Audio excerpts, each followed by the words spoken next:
तो हम लोग स्टडी करते हैं।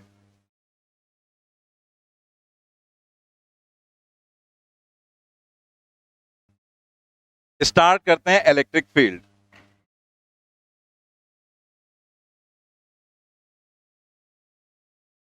इलेक्ट्रिक फील्ड के लिए हम लोग यहाँ पर देखते हैं कि जैसे सबसे पहले एक बार एक काम करते हैं, एक डेफिनेशन जो इसमें लिखी गई वो पढ़ लेते हैं, फिर हम लोग स्टार्ट करते हैं, क्योंकि ये पॉइंट जो है धीमे धीमे आपको समझ में आएगा कि एक्चुअल में क्या है। तो पहले बेसिक चीजें जो है पढ़ ले, फिर हम लोग थोड़ा सा इसमें कुछ पॉइंट्स हैं वो समझेंगे। The space around the charge in which any charge experiences of force is called electric field. ठीक है,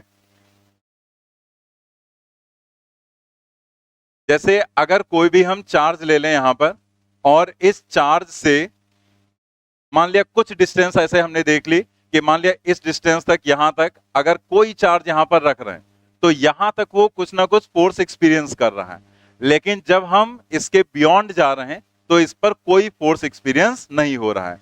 तो एक तरह से हम कह सकते हैं इसका इफेक्टिव एरिया यहां तक है, इसके बियॉन्ड इसका इफेक्ट नहीं पड़ रहा है। तो ये बहुत लार्ज डिस्टेंस अज्यूम कर लिया जाता है। तो समझने के लिए सिर्फ आपको यहां पर बता रहे हैं कि जैसे मान लिया यहां तक तो है, लेकिन इसके बियॉन्ड इस पर फोर्स एकदम नेग्लेजिबल हो गया, या आप समझ लें कि फोर्स नहीं लग रहा है। तो यहां तक जो ये डिस्टेंस है इसको लेकर अगर हम यहां पर एक स्फीयर जैसा बनाएं तो उस स्फीयर के अंदर का जितना भी क्षेत्र है, जितना भी एरिया है, रीजन है, उस सब कहीं अगर किसी भी चार्ज को लाएंगे तो उस पर फोर्स लगेगा। लेकिन अगर उसके बाहर जाते हैं तो फोर्स नहीं लगता। तो वो जो जितना भी रीजन हुआ इस चार्ज के अराउंड, उसी को हम क्या बोल देते हैं? इलेक्ट्रिक फील्ड बोल देते हैं। अब इस इलेक्ट्रिक फील्ड की स्ट्रेंथ को बताने के लिए एक क्वांटिटी डिफाइन की गई जिसको नाम दिया गया electric field intensity. Electric field intensity,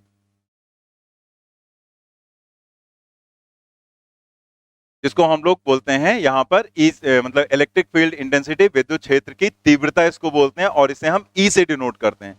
तो इलेक्ट्रिक फील्ड इंटेंसिटी को हम कैसे डिफाइन करेंगे? मतलब हमने फील्ड तो डिफाइन कर ली कि इसे हम इलेक्ट्रिक फील्ड कहेंगे, लेकिन उसकी स्ट्रेंथ को आप कैसे बताएंगे? तो उस स्ट्रेंथ के लिए हम लोग यहां पर देखते हैं इलेक्ट्रिक फील्ड इंटेंसिटी। इसे हम लोग कैसे डिफाइन करते हैं? यहां पर देखते हैं definition. The electric field intensity at a given point in an electric field is the force experienced by a unit positive charge placed at that point. If F is the force on a test charge Q naught, then तो अगर F जो है यहां पर force लग रहा है उस चार्ज पर, तो एक्चुअल में आप इसे ऐसे समझो, जैसे मान लिया यहां पर कोई चार्ज है, अब इस चार्ज का ये रीजन है, मतलब इसकी फील्ड है। तो अगर हम यहां पर यानी कि किसी भी एक पर्टिकुलर पॉइंट पर इसकी स्ट्रेंथ बताना चाहते हैं, मतलब इलेक्ट्रिक फील्ड इंटेंसिटी बताना चाहते हैं, तो क्या कहा गया? यहां पर एक हम पॉजिटिव टेस्ट चार्ज रखेंगे, यूनिट पॉजिटिव टेस्ट चार्ज। तो ये जो चार्ज है ये टेस्ट चार्ज कहलाता है, और ये सोर्स। इन दोनों में अंतर क्या होता है?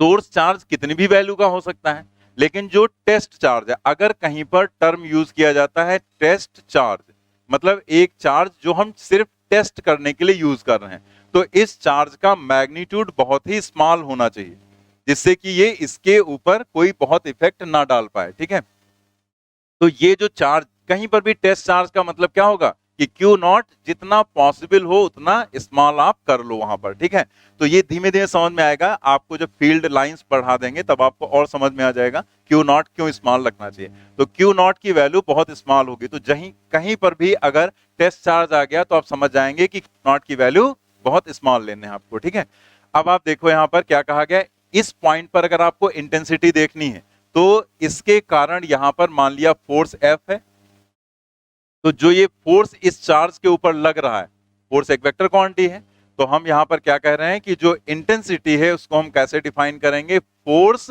पर unit positive test charge, that is F upon Q nought. इसी को हम लोग बोलते हैं इलेक्ट्रिक फील्ड इंटेंसिटी। यूनिट हो जाएगी न्यूटन पर कूलम, न्यूटन, और यहां पर आ गया कूलम।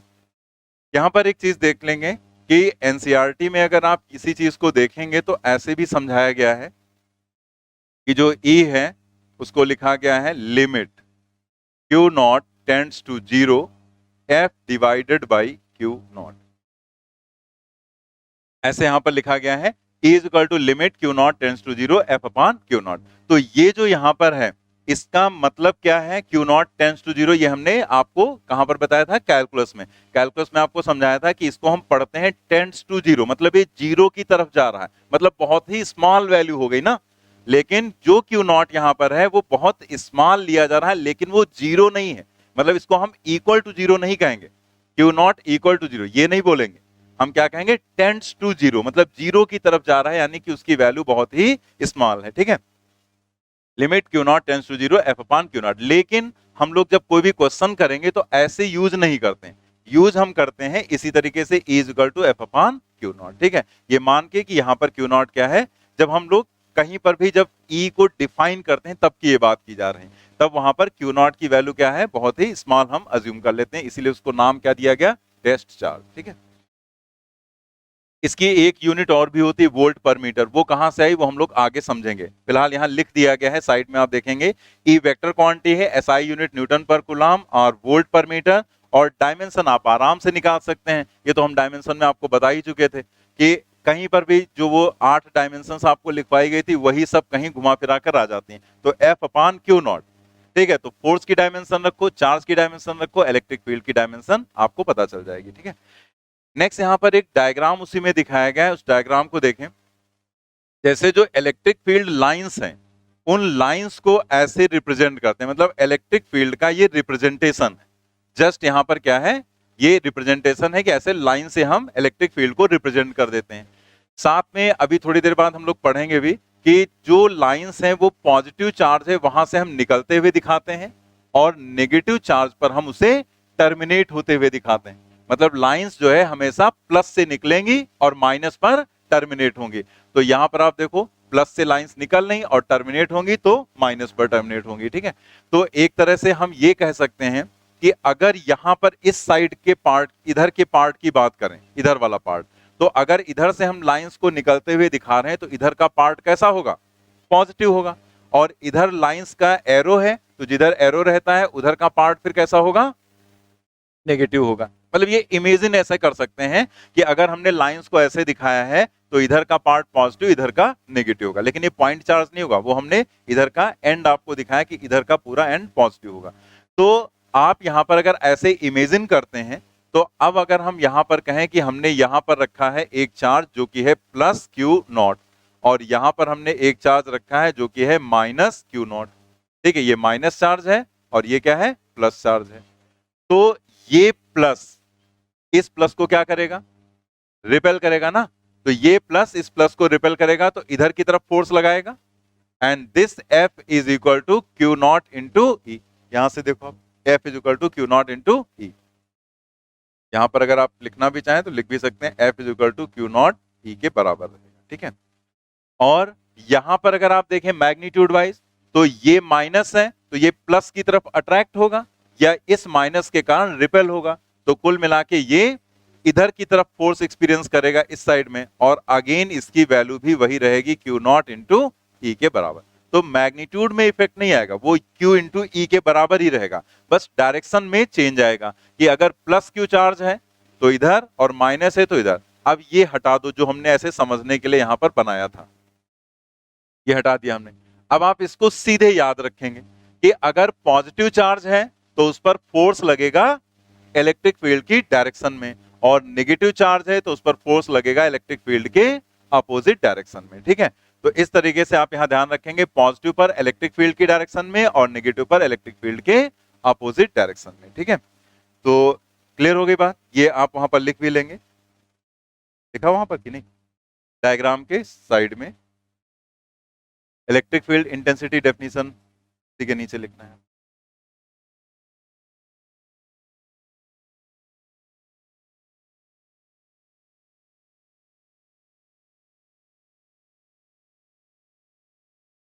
नेक्स्ट यहां पर है electric field intensity due to a point charge. जैसे अगर कोई पॉइंट चार्ज है तो उसके कारण इलेक्ट्रिक फील्ड इंटेंसिटी क्या होगी वो हमें देखना है, जो नेक्स्ट हेडिंग यहां पर है, ठीक है।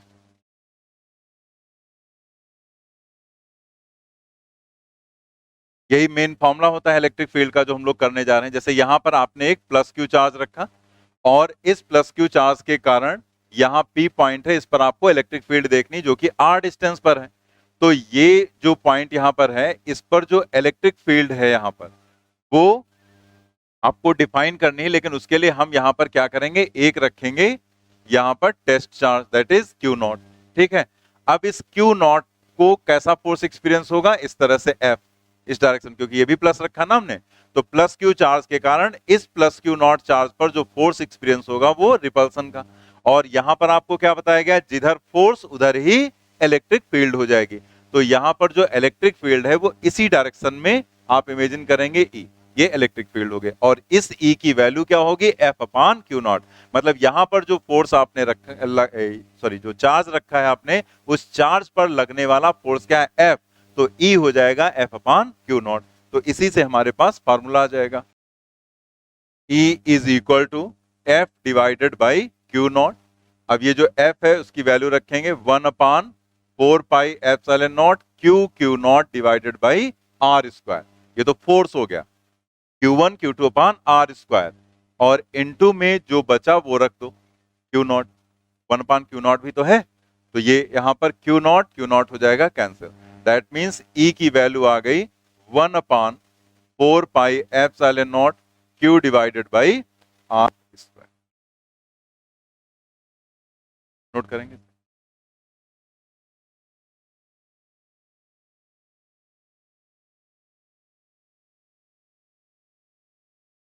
यहां से एक पॉइंट देखो कि जैसे अगर प्लस क्यू चार्ज है यहां पर, और यहां पर आपने प्लस क्यू रखा ही है जो पॉजिटिव टेस्ट चार्ज है यहां पर, तो इस पर फोर्स लगा इधर, तो इलेक्ट्रिक फील्ड उसी डायरेक्शन में है जिधर फोर्स लगेगा। तो आप इसे अलग से याद रखें कि अगर कहीं पर पॉजिटिव चार्ज है, ठीक है, पॉजिटिव चार्ज है, तो पॉजिटिव चार्ज के कारण आर डिस्टेंस पर जब आप इलेक्ट्रिक फील्ड देखेंगे, आर डिस्टेंस पर कहीं पर पी पॉइंट पर, तो उस पी पॉइंट पर जो इलेक्ट्रिक फील्ड होगी वो इस चार्ज से दूर की तरफ है, अवे है, अवे दिख रहा है ना। ठीक है, यहां पर लाइन ज्वाइनिंग है, तो लाइन ज्वाइनिंग मतलब इन दोनों लाइंस को आप मिलाओ, यहां पर ये चार्ज कैसा है, प्लस क्यू, और आप यहां पर जो दिखाएंगे इलेक्ट्रिक फील्ड वो ऐसे ही दिखाएंगे, इसी डायरेक्शन में। ठीक है, ऐसे यहां पर रहेगी इलेक्ट्रिक फील्ड पी पॉइंट पर। लेकिन अगर यहीं पर ये चार्ज निगेटिव है, मतलब माइनस क्यू चार्ज है, तो फिर यहां पर इस पी पॉइंट पर जो इलेक्ट्रिक फील्ड होगी वो इधर हो जाए, क्योंकि जब आप यहां माइनस रखोगे तो ये जो प्लस चार्ज रखा आपने इस पर लगेगा अट्रैक्शन फोर्स, और जिधर फोर्स होगा उधर ही इलेक्ट्रिक फील्ड होगी, क्योंकि एफ, यहां पर भी आपको बताया गया था ना कि एफ और ई दोनों सेम डायरेक्शन में होंगे, तो यहां पर इलेक्ट्रिक फील्ड इधर, इसका मतलब ऐसे आप दिखाएंगे इलेक्ट्रिक फील्ड, आर लिखो चाहे ना, क्योंकि हमें सिर्फ डायरेक्शन समझना है यहां पर। तो इस पॉइंट को देखें तो ये बहुत ही छोटा सा पॉइंट है, लेकिन इसकी इंपॉर्टेंस बहुत ज्यादा है, क्योंकि जो हम लोग क्वेश्चंस वगैरह करेंगे आगे या केसेस समझेंगे, उसमें बार बार ये चीज हमें करनी पड़ती है, तमाम सारे ऐसे केसेस या क्वेश्चंस आते हैं। तो ये चीज आप ध्यान रखो कि किसी भी पॉजिटिव चार्ज के कारण किसी भी पॉइंट पर अगर आप इलेक्ट्रिक फील्ड की डायरेक्शन दिखाएंगे तो हमेशा दोनों पॉइंट्स को मिला दो, और फिर दूर की तरफ आपको दिखाना है अवे। और अगर आप माइनस चार्ज के कारण दिखाएंगे तो आप कैसे दिखाएंगे, टुवर्ड्स द चार्ज आप दिखाएंगे। तो हम चाहेंगे कि ये दोनों डायग्राम, जो ये डायग्राम पहले से एक बना हुआ है ना, उसके नीचे जगह होगी, तो वहां पर ये दोनों डायग्राम आप बना लो।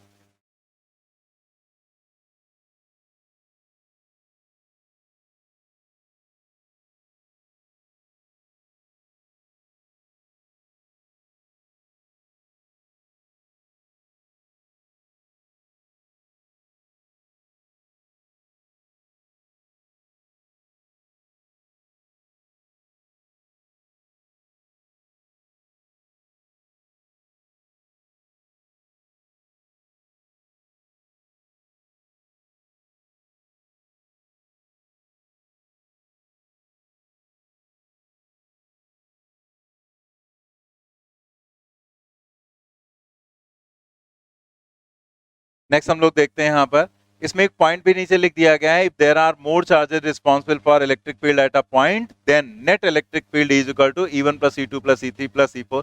मतलब जितने भी चार्जेस हैं, अगर इलेक्ट्रिक फील्ड वेक्टर क्वांटिटी है तो सभी के कारण जो इलेक्ट्रिक फील्ड किसी एक पॉइंट पर आप देखेंगे, तो जैसे यहाँ पर मान लिया इस पॉइंट पर इलेक्ट्रिक फील्ड देखना, लेकिन यहाँ पर 3 चार्ज रखे गए, तो इसकी जो इलेक्ट्रिक फील्ड है मान लिया इस डायरेक्शन में, इसकी इलेक्ट्रिक फील्ड ऐसे, इसकी इलेक्ट्रिक फील्ड ऐसे, तो हम क्या डायरेक्ट थोड़े ऐड कर देंगे, क्योंकि इलेक्ट्रिक फील्ड वेक्टर क्वांटिटी है तो वेक्टर के अकॉर्डिंग ही आपको ऐड करना रहेगा, ठीक है।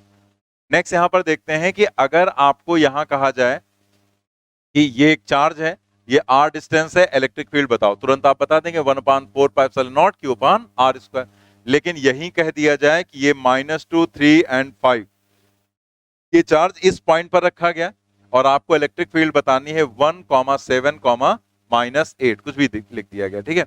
ऐसे आपको एक पॉइंट दिया गया है, इस पर आपको इलेक्ट्रिक फील्ड बतानी है और वो भी वेक्टर फॉर्म में आपको आंसर दिए गए। तब ऐसी सिचुएशन में आप क्वेश्चन कैसे करेंगे वो यहां पर हम लोग देखने जा रहे हैं।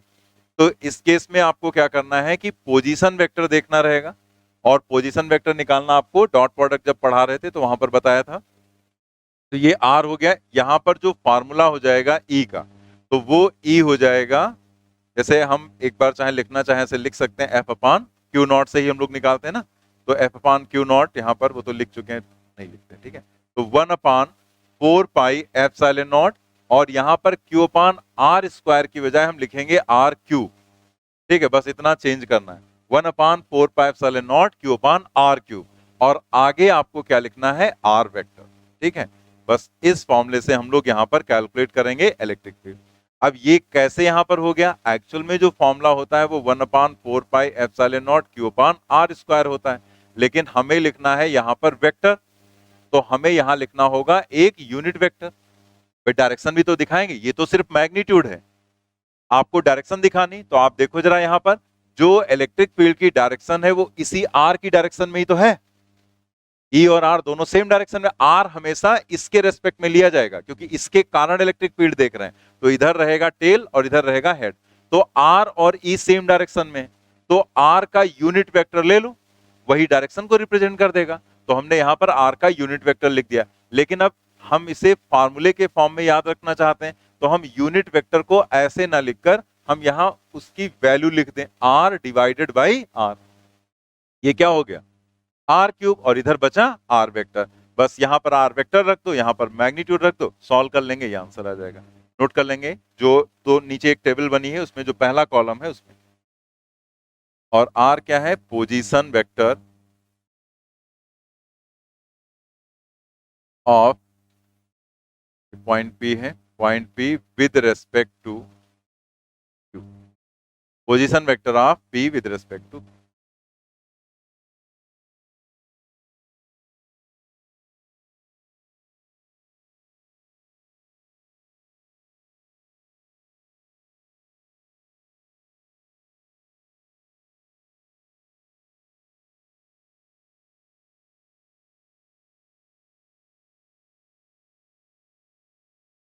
ठीक है। इसी में दूसरा डायग्राम देखो, अगर यहां पर -Q चार्ज कर दिया जाए तब आपको क्या करना है, तब आपको यहां पर R तो वैसे रहेगा, position vector of point P with respect to Q, ठीक है। अब इलेक्ट्रिक फील्ड की अगर हम बात करें तो हम लोगों ने अभी यहां देखा था कि जब यहां प्लस होता है तो अवे, माइनस होगा तो टुवर्ड्स, तो इसका मतलब जो इलेक्ट्रिक फील्ड हो जाएगी वो इस डायरेक्शन में हो जाएगी, ठीक है, ऐसे। और E और R अब आपको कैसे दिख रहे हैं, अपोजिट दिख रहे हैं, दोनों एक दूसरे के अपोजिट हो गए ना, तो अपोजिट होने के लिए बाकी सब कुछ एक जैसा रहेगा, बस ई और आर को अपोजिट दिखाना है, तो आप क्या करेंगे, माइनस लगा दो यहाँ पर, बस अपोजिट साइन हो गया, यहाँ पर अपोजिट डायरेक्शन हो गई। नोट कर लेंगे दूसरे वाले कॉलम में,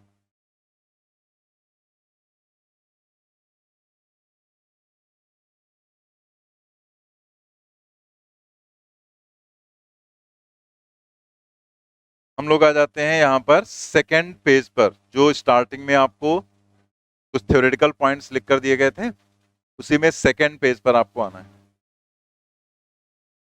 जो बीच में पॉइंट छूटे हैं यहाँ पर, जो छोड़े गए हैं यहाँ पर, तो वो पॉइंट हम लोग आगे डिस्कस करेंगे, ठीक है। अभी उनकी रिक्वायरमेंट नहीं है, अभी वो पोटेंशियल से रिलेटेड है, समझ में भी नहीं आएंगे, तो ये इलेक्ट्रिक फील्ड वाला अलग से कॉन्सेप्ट जो दिया गया है वो हम लोगों को यहाँ पर समझ लेना है। बाकी ऊपर की जो चीजें हैं जो छोड़ रहे हैं वो हम आगे डिस्कस करेंगे, ठीक है। तो हम लोग यहाँ पर देखने जा रहे हैं जो ये इलेक्ट्रिक लाइंस ऑफ फोर्स हैं या इलेक्ट्रिक फील्ड लाइंस इसको हम लोग बोलते हैं, ठीक है। इलेक्ट्रिक लाइंस ऑफ फोर्स भी बोल दिया जाता है और इलेक्ट्रिक फील्ड लाइंस, एनसीईआरटी में देखेंगे तो उसमें lines of force term use नहीं करते हैं, वहां पर इलेक्ट्रिक फील्ड लाइंस और मैग्नेटिज्म में मैग्नेटिक फील्ड लाइंस यूज करते हैं। पॉइंट पढ़ते हैं, a line of force is an imaginary curve the tangent to which at a point gives the direction of intensity E at that point. पहला point क्या है कि ये जो लाइंस ऑफ फोर्स है या इलेक्ट्रिक फील्ड लाइंस जो ऐसे हमने दिखाया, ये जस्ट इमेजिनरी कर्व है, मतलब ये ऐसा है कुछ नहीं वहां पर, जस्ट इसको अज्यूम कर लिया गया कि ऐसी वहां पर लाइंस हैं। ठीक है, तो ये एक्चुअल में है क्या, यही हमें समझना है। और इसके ऊपर टेंजेंट किसी भी जगह पर, जैसे यहां पर टेंजेंट ड्रॉ करेंगे तो इसी लाइन में हो जाएगा। अगर यही चीज ऐसे होती कोई लाइन, तो यहां पर अगर आपको इलेक्ट्रिक फील्ड देखनी होती तो आप टेंजेंट ड्रॉ करते, और ये जो टेंजेंट की डायरेक्शन है वही इस लोकेशन पर इलेक्ट्रिक फील्ड की डायरेक्शन हो जाती है। ठीक है, तो ये जो कर्व है ये एक्चुअल में ऐसी कोई लाइंस नहीं प्रेजेंट है, ये है क्या आप समझो। यहां पर जैसे हमने यहां पर पॉजिटिव चार्ज रखा, अब यहां पर हमने एक कोई पॉजिटिव चार्ज रखा इस लोकेशन पर क्यू नॉट। अब ये जो चार्ज है, इस चार्ज के कारण इस पर फोर्स लगेगा ऐसे, तो ये इधर की तरफ भागना स्टार्ट करेगा। अगर हम यहां पर देखें तो अगर इसी चार्ज को हमने यहां रखा होता प्लस क्यू नॉट को, तो ये इधर की तरफ जाता है। मतलब कहीं पर भी आप रखेंगे, अगर यहां रखते तो ये इधर जाता, ऐसा थोड़े यहां रखते तो इधर चलने लगता, इधर जाता ये। इसका मतलब क्या है कि अगर आप यहां देखें तो जो पॉजिटिव चार्ज है उससे इस तरह की लाइंस हमने इमेजिन कर ली, और वो लाइंस हमें क्या बता रही हैं यहां पर कि अगर हम कोई भी चार्ज यहां पर रखेंगे, कोई भी पॉजिटिव चार्ज, तो वो कैसे जाएगा, इस तरह से जाएगा। ठीक है, तो ये एक तरह से चार्ज के मोशन की डायरेक्शन ही तो हो गई, तो इस तरह से चार्ज यहां पर मूव करेगा। तो यही जो प्लस चार्ज है, यहां से हमने इस तरह से लाइंस को इमेजिन कर लिया कि कहीं पर भी पॉजिटिव चार्ज की फील्ड अगर आपको दिखानी है, इलेक्ट्रिक फील्ड, तो इलेक्ट्रिक फील्ड उसकी हम ऐसे दिखाएंगे। ऐसे ही अगर यहां पर ये नेगेटिव चार्ज होता तो क्या होता, ये इधर की तरफ जाता, ऐसे नहीं जाता, फिर ये इधर जाता, फिर यहां पर रखते तो ये ऐसे जाता। तो अगर आप इन चार्जेस को हटा दो तो हम क्या कह सकते हैं कि अगर कोई माइनस चार्ज आप रख रहे हैं, नेगेटिव चार्ज, तो नेगेटिव चार्ज के कारण जो फील्ड है, जो फील्ड लाइंस है, वो हम कैसे दिखाएंगे, टुवर्ड्स द चार्ज, ऐसे। इस तरह से फील्ड लाइंस को इमेजिन कर लिया गया, और इन लाइंस को ही हम लोग क्या बोल देते हैं, इलेक्ट्रिक फील्ड लाइंस। मतलब इस चार्ज की ये फील्ड लाइंस है। तो ये एक्चुअल में नहीं है, ये क्या है, जस्ट इमेजिन किया गया। एक्चुअल में ये जो पूरा इलेक्ट्रिक फील्ड का कॉन्सेप्ट है या इलेक्ट्रिक पोटेंशियल का कॉन्सेप्ट है, ये सिर्फ एक कॉन्सेप्ट ऐसे डेवलप कर लिया गया, एक कहानी बना ली गई यहाँ पर। मतलब जैसे होता नहीं कि कुछ आपसे कहा जाए कोई कहानी सुनाओ, तो कुछ दिमाग में आया वही शुरू कर दिया, ऐसे कुछ भी बना दिया, मतलब गढ़ लिया कुछ भी। तो वही चीज यहाँ पर है कि आपने कुछ भी ऐसे बना लिया। क्यों, क्योंकि आपको कुछ चीजें समझानी है, तो उन चीजों को समझाने के लिए ऐसी रिक्वायरमेंट है हमारी कि हम इन चीजों को यहाँ पर ऐसे डेवलप करें कि हमारे लिए कुछ चीजें समझाना या समझना आसान हो जाए। जैसे आप देखो यहाँ पर, जैसे ये इलेक्ट्रिक फील्ड है, अब ये है तो इमेजिनरी, एक्चुअल में तो ऐसी कोई लाइन प्रेजेंट है नहीं, ऐसा तो है नहीं चार्ज से कुछ लाइंस ऐसे से निकल नहीं, कुछ नहीं निकल रहा, यहाँ पर जस्ट हमने इमेजिन किया। अब अगर हम यहाँ पर पॉजिटिव चार्ज रख दें और हम आपसे पूछें इस चार्ज पर, जैसे अगर हम यहाँ पर कह दें ए है और यहाँ पर पॉइंट है बी, ठीक है, तो हम कहें इस चार्ज पर लगने वाला फोर्स किधर से किधर होगा, पॉजिटिव चार्ज पर ए टू बी। अरे मुंह तो खोलो, ए से बी की तरफ पॉजिटिव पर फोर्स किधर लगेगा, इलेक्ट्रिक फील्ड की डायरेक्शन में। और अगर हम नेगेटिव रख दें तो अपोजिट, मतलब बी से ए की तरफ। तुरंत आप समझ गए ना। लेकिन अगर हम कह दें कि यहां पर देखो फील्ड है और यहां पर हमने एक चार्ज रखा है प्लस, अब बताओ यहां पर ये ए पॉइंट है, यहां पर बी पॉइंट है, फोर्स किधर लग रहा है, ये अभी भी इनको दिख रहा है। हमने कहा यहां फील्ड है, हमने डायरेक्शन तो तुम्हें बताई नहीं कुछ, कहां तुम्हें फील्ड दिख रही, अब आप बता पाओगे, नहीं बताओ, नहीं कुछ लोग तो बता ही रहे ठीक, कुछ लोग तो बता ही रहे, उनको पता नहीं कहां से समझ में आ रहा है। यहां पर अगर आपको कुछ बताया नहीं गया, जैसे आपने कहा ए से बी तक लगेगा, हमने इधर की तरफ बना दिया इलेक्ट्रिक फील्ड, अब बी से ए हो गया। मतलब अगर हमने इलेक्ट्रिक फील्ड आपको दिखाई ही नहीं कि लाइंस इधर है, ऊपर है, नीचे की तरफ है, इधर है या इस साइड में है, तो आप बता ही नहीं पाएंगे। मतलब अगर आपको किसी को समझाना हो कि यहाँ पर ये चार्ज किधर मूव करेगा, अगर यहाँ पर फील्ड है, तो पहले आपको वो बताना पड़ेगा ना, दिखाना पड़ेगा। और यही चीज कितनी आसान हो जाती है अगर हमने इन इमेजिनरी लाइंस को यहाँ पर बना रखा है कि हमने आपको दिखा दिया कि अगर यहाँ पर कोई फील्ड इस तरह से है, तो हम आसानी से आपको बता दे रहे हैं कि अगर फील्ड इस डायरेक्शन में है तो इधर होगा प्लस, इधर होगा माइनस, फील्ड लाइंस इधर होंगी, पॉजिटिव रखोगे इधर जाएगा, नेगेटिव रखोगे इधर जाएगा। सारी चीज समझ में आ गई, जबकि यहां में नहीं पता चल रहा था कि चार्ज किधर जाएगा, सिर्फ कुछ लोगों को पता चला ठीक है अब देखते हैं यहाँ पर इसी तरह से ये जो कॉन्सेप्ट है ये डेवलप किया गया। ठीक है, ये जो कॉन्सेप्ट इलेक्ट्रिक फील्ड का है क्यों डेवलप किया गया, हमें इसकी जरूरत ही क्या थी। आप यहाँ पर देखो कि जैसे हमने एक चार्ज रख दिया यहाँ पर, ठीक है, सपोज कर लिया यहाँ पर हमने एक क्यू चार्ज रख दिया। अब यहां से आर डिस्टेंस पर एक पॉइंट था, यहां पर हमने एक चार्ज रखा क्यू नॉट, ठीक है, और फिर हमने आपसे कहा कि ये जो क्यू नॉट है इसकी वैल्यू हमने कुछ बता दी, ये 2 कूलम है। अब आप बताओ इस पर लगने वाला फोर्स क्या होगा। आपने तुरंत कूलम्स लॉ का यूज किया, F is equal to 1/4 pi epsilon naught Q naught divided by R square. सारी वैल्यूज रखी, सॉल्व कर दिया और आपने बता दिया कि भाई यहां पर 10 न्यूटन का फोर्स लग रहा है। ठीक है, जब आप निकाल के हमें बता चुके थे कि 10 न्यूटन का लगेगा, तभी हमने आपसे कहा नहीं भाई ये गलत हो गया, ये 2 नहीं 3 था। अब तुम क्या करोगे, अब फिर से पूरा सॉल्व करना पड़ेगा ना, कि यहां पर फिर से हमने 1/4 Q naught upon R square फिर पूरा सॉल्व किया और फिर हमने निकाला कि ये 15 न्यूटन हुआ। लेकिन फिर हमने कहा नहीं ये भी गलत था, 4 न्यूटन 4 कूलम था यहाँ पर। अब तुम्हें फिर वही पूरा काम करना पड़ेगा, मतलब जितनी बार हम यहाँ बदले उतनी बार आपको पूरा वर्क करना पड़ेगा 1/4 pi epsilon naught Q naught upon R square, क्योंकि आपके पास कुछ और कॉन्सेप्ट नहीं है। लेकिन अगर आप इस चीज को ध्यान दें तो हम इस पूरे में चेंज क्या कर रहे हैं, सिर्फ क्यू नॉट। तो अगर हम क्यू नॉट को छोड़कर जितना ये बचा था इसको हम पहले ही अलग कैलकुलेट कर लेते और इसको हम कह देते कि ये क्वांटिटी है जिसको हमने मान लिया इलेक्ट्रिक फील्ड, जिसको हमने नाम दे दिया, और वो इस चार्ज की इस लोकेशन पर स्ट्रेंथ है। हमने ये काम यहां पर पहले करके रख लिया और इसकी वैल्यू हमने सॉल्व करके बता दी कि इसकी वैल्यू क्या है 5। ठीक, अब हमने ये काम पहले करके रख लिया। अब आपने कहा यहां 2 कूलम का चार्ज हमने रखा, फोर्स बताओ, तो आप क्या करेंगे, F इज इक्वल टू यहां पर क्यू नॉट इंटू ई ही तो करना है। तो आपने जस्ट ई तो आपने पहले निकाल लिया, ई की वैल्यू कितनी 5। अब दोनों को मल्टीप्लाई करना है, जैसे हमने कहा 2 रखा तो आपने कहा 10 न्यूटन लगेगा यहाँ पर फोर्स। अगर हमने कहा नहीं नहीं 2 नहीं 3 था, तो अब आपको पूरा सॉल्व करने की जरूरत है, तुरंत आपने बता दिया 5 इंटू 3 दैट इज 15। अगर 4 रख दिया तो 20। वो वही चीज हमारे लिए आसान हो गई। तो जस्ट किस कारण से, इस क्वांटिटी के कारण से, और ये जो क्वांटिटी है इसी को नाम दिया गया इस चार्ज की स्ट्रेंथ, मतलब एक तरह से हम कहें उसको नाम क्या दिया गया, इलेक्ट्रिक फील्ड इंटेंसिटी। तो ये क्वांटिटी डेवलप कर ली गई जो हमें इजीली बता दे रही कि अगर हम कोई भी चार्ज यहां पर रखेंगे तो उस पर लगने वाला फोर्स कितना होगा। कोई भी चार्ज रख दो, अगर आपने ये चार्ज यहां फिक्स कर रखा है, इसकी फील्ड स्ट्रेंथ आपने निकाल रखी है यहां पर, तो यहां पर कोई भी चार्ज आप रखेंगे उस पर लगने वाला फोर्स आप तुरंत इस फार्मूले में बता देंगे। बस इसीलिए इस क्वांटिटी को डेवलप किया गया और इसको नाम दिया गया इलेक्ट्रिक फील्ड स्ट्रेंथ या इलेक्ट्रिक फील्ड इंटेंसिटी कहते हैं। और साथ ही साथ इन इमेजिनरी लाइंस को क्यों बनाया गया वो भी आपको यहां पर समझा दिया गया। ठीक, आगे बढ़ते हैं हम लोग। The magnitude of electric field intensity at a point is proportional to the number of lines per unit cross sectional area at that point. They are, that is they are close together where E is large and far apart where E is small. देखो अब जब ये imaginary curve बनाई लिए गए तो यहां पर क्या किया गया, इसका और भी यूटिलाइजेशन किया गया।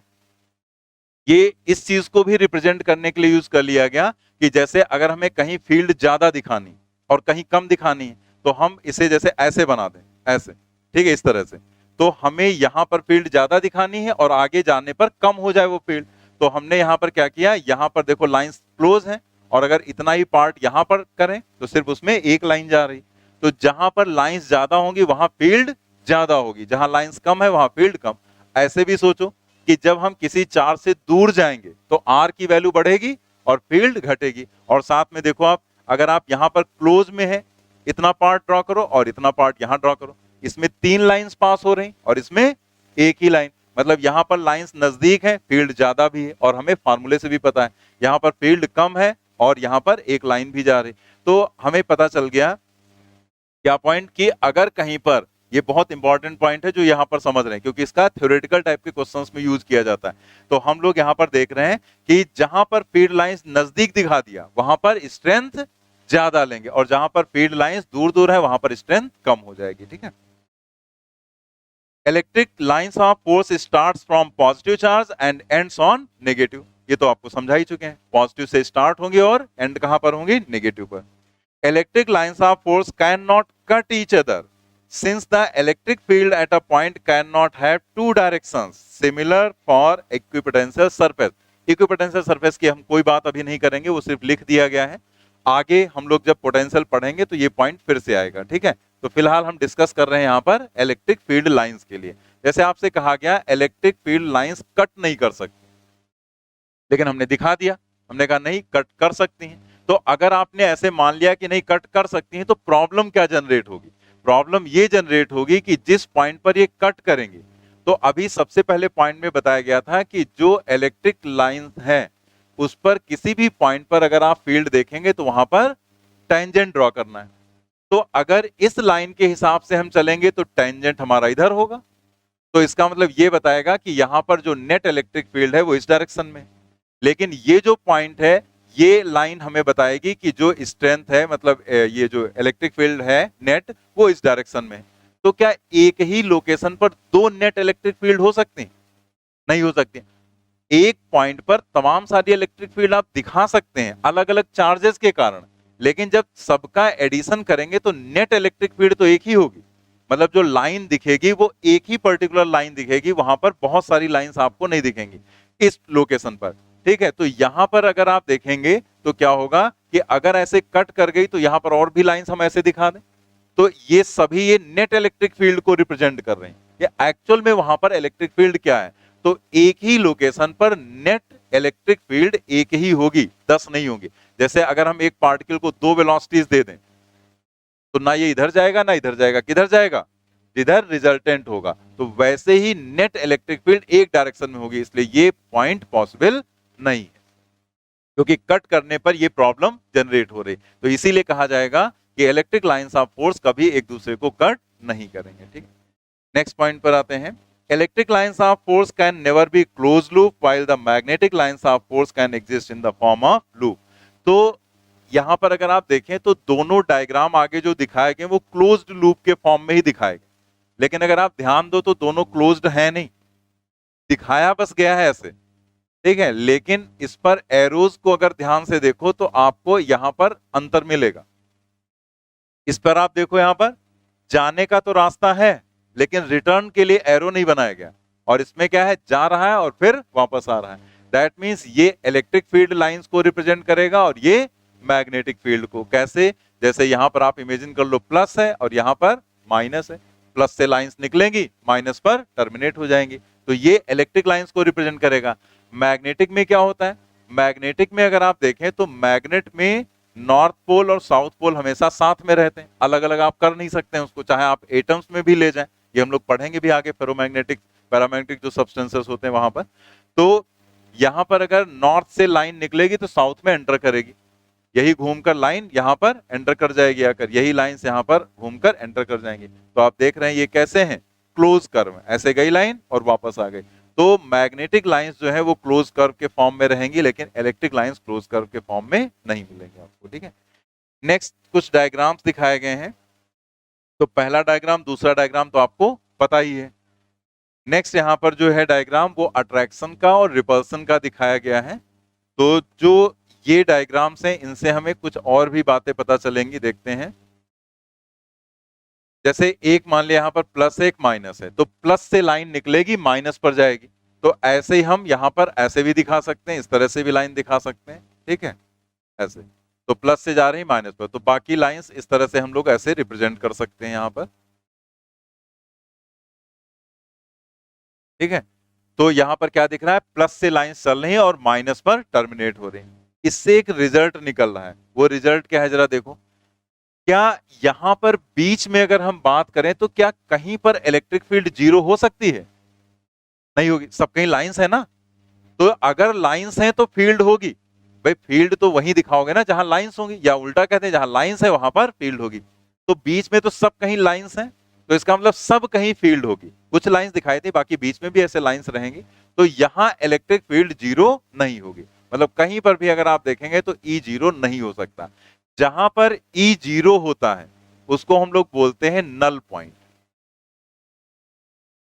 नल पॉइंट, ठीक है।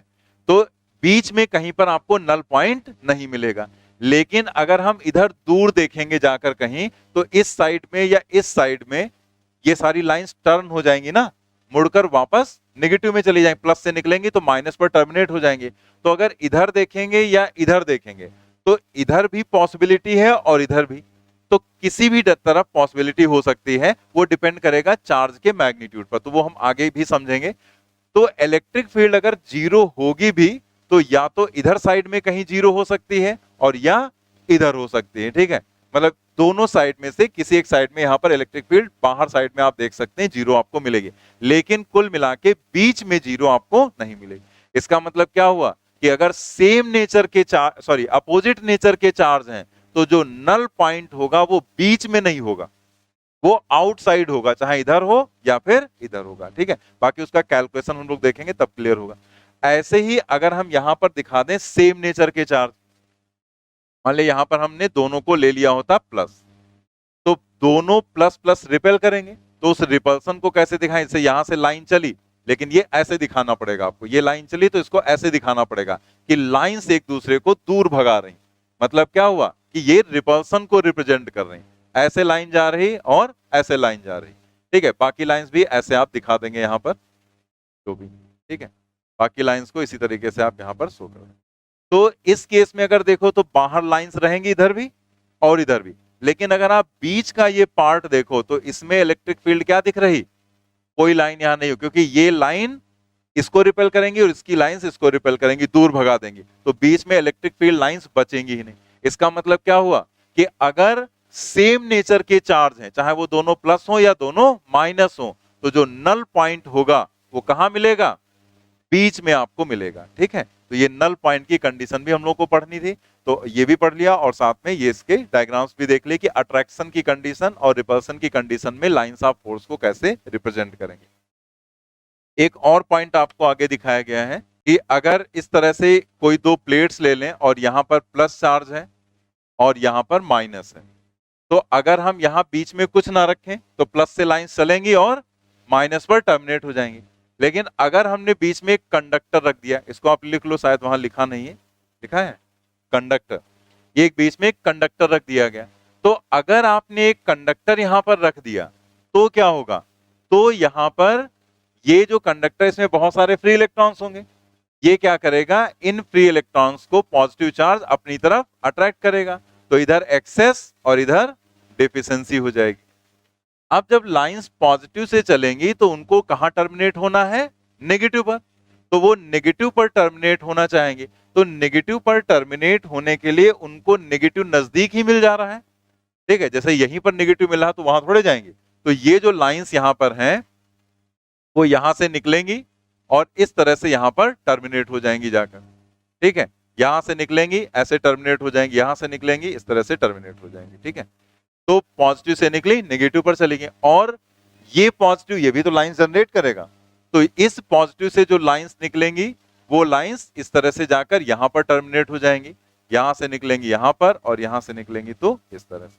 आप देखो हमने डायग्राम ऐसे क्यों दिखाया, आप एक चीज देखो कि यहां पर हमने परपेंडिकुलर ही दिखा रखा है, और अगर परपेंडिकुलर है तो जब इनको हम डॉटेड लाइन ऐसे, क्योंकि अंदर लाइंस नहीं होंगी, सरफेस पर ही लाइंस होंगी ना, क्योंकि चार सरफेस पर है, तो अगर हम ऐसे यहां पर डॉटेड लाइन से देखें तो सारी लाइंस सेंटर की तरफ दिख रही हैं, मतलब ऐसे ये सेंटर की तरफ टर्मिनेट होते हुए दिख रहे हैं, ये सेंटर की से ओरिजिनेट होते हुए दिख रहे हैं।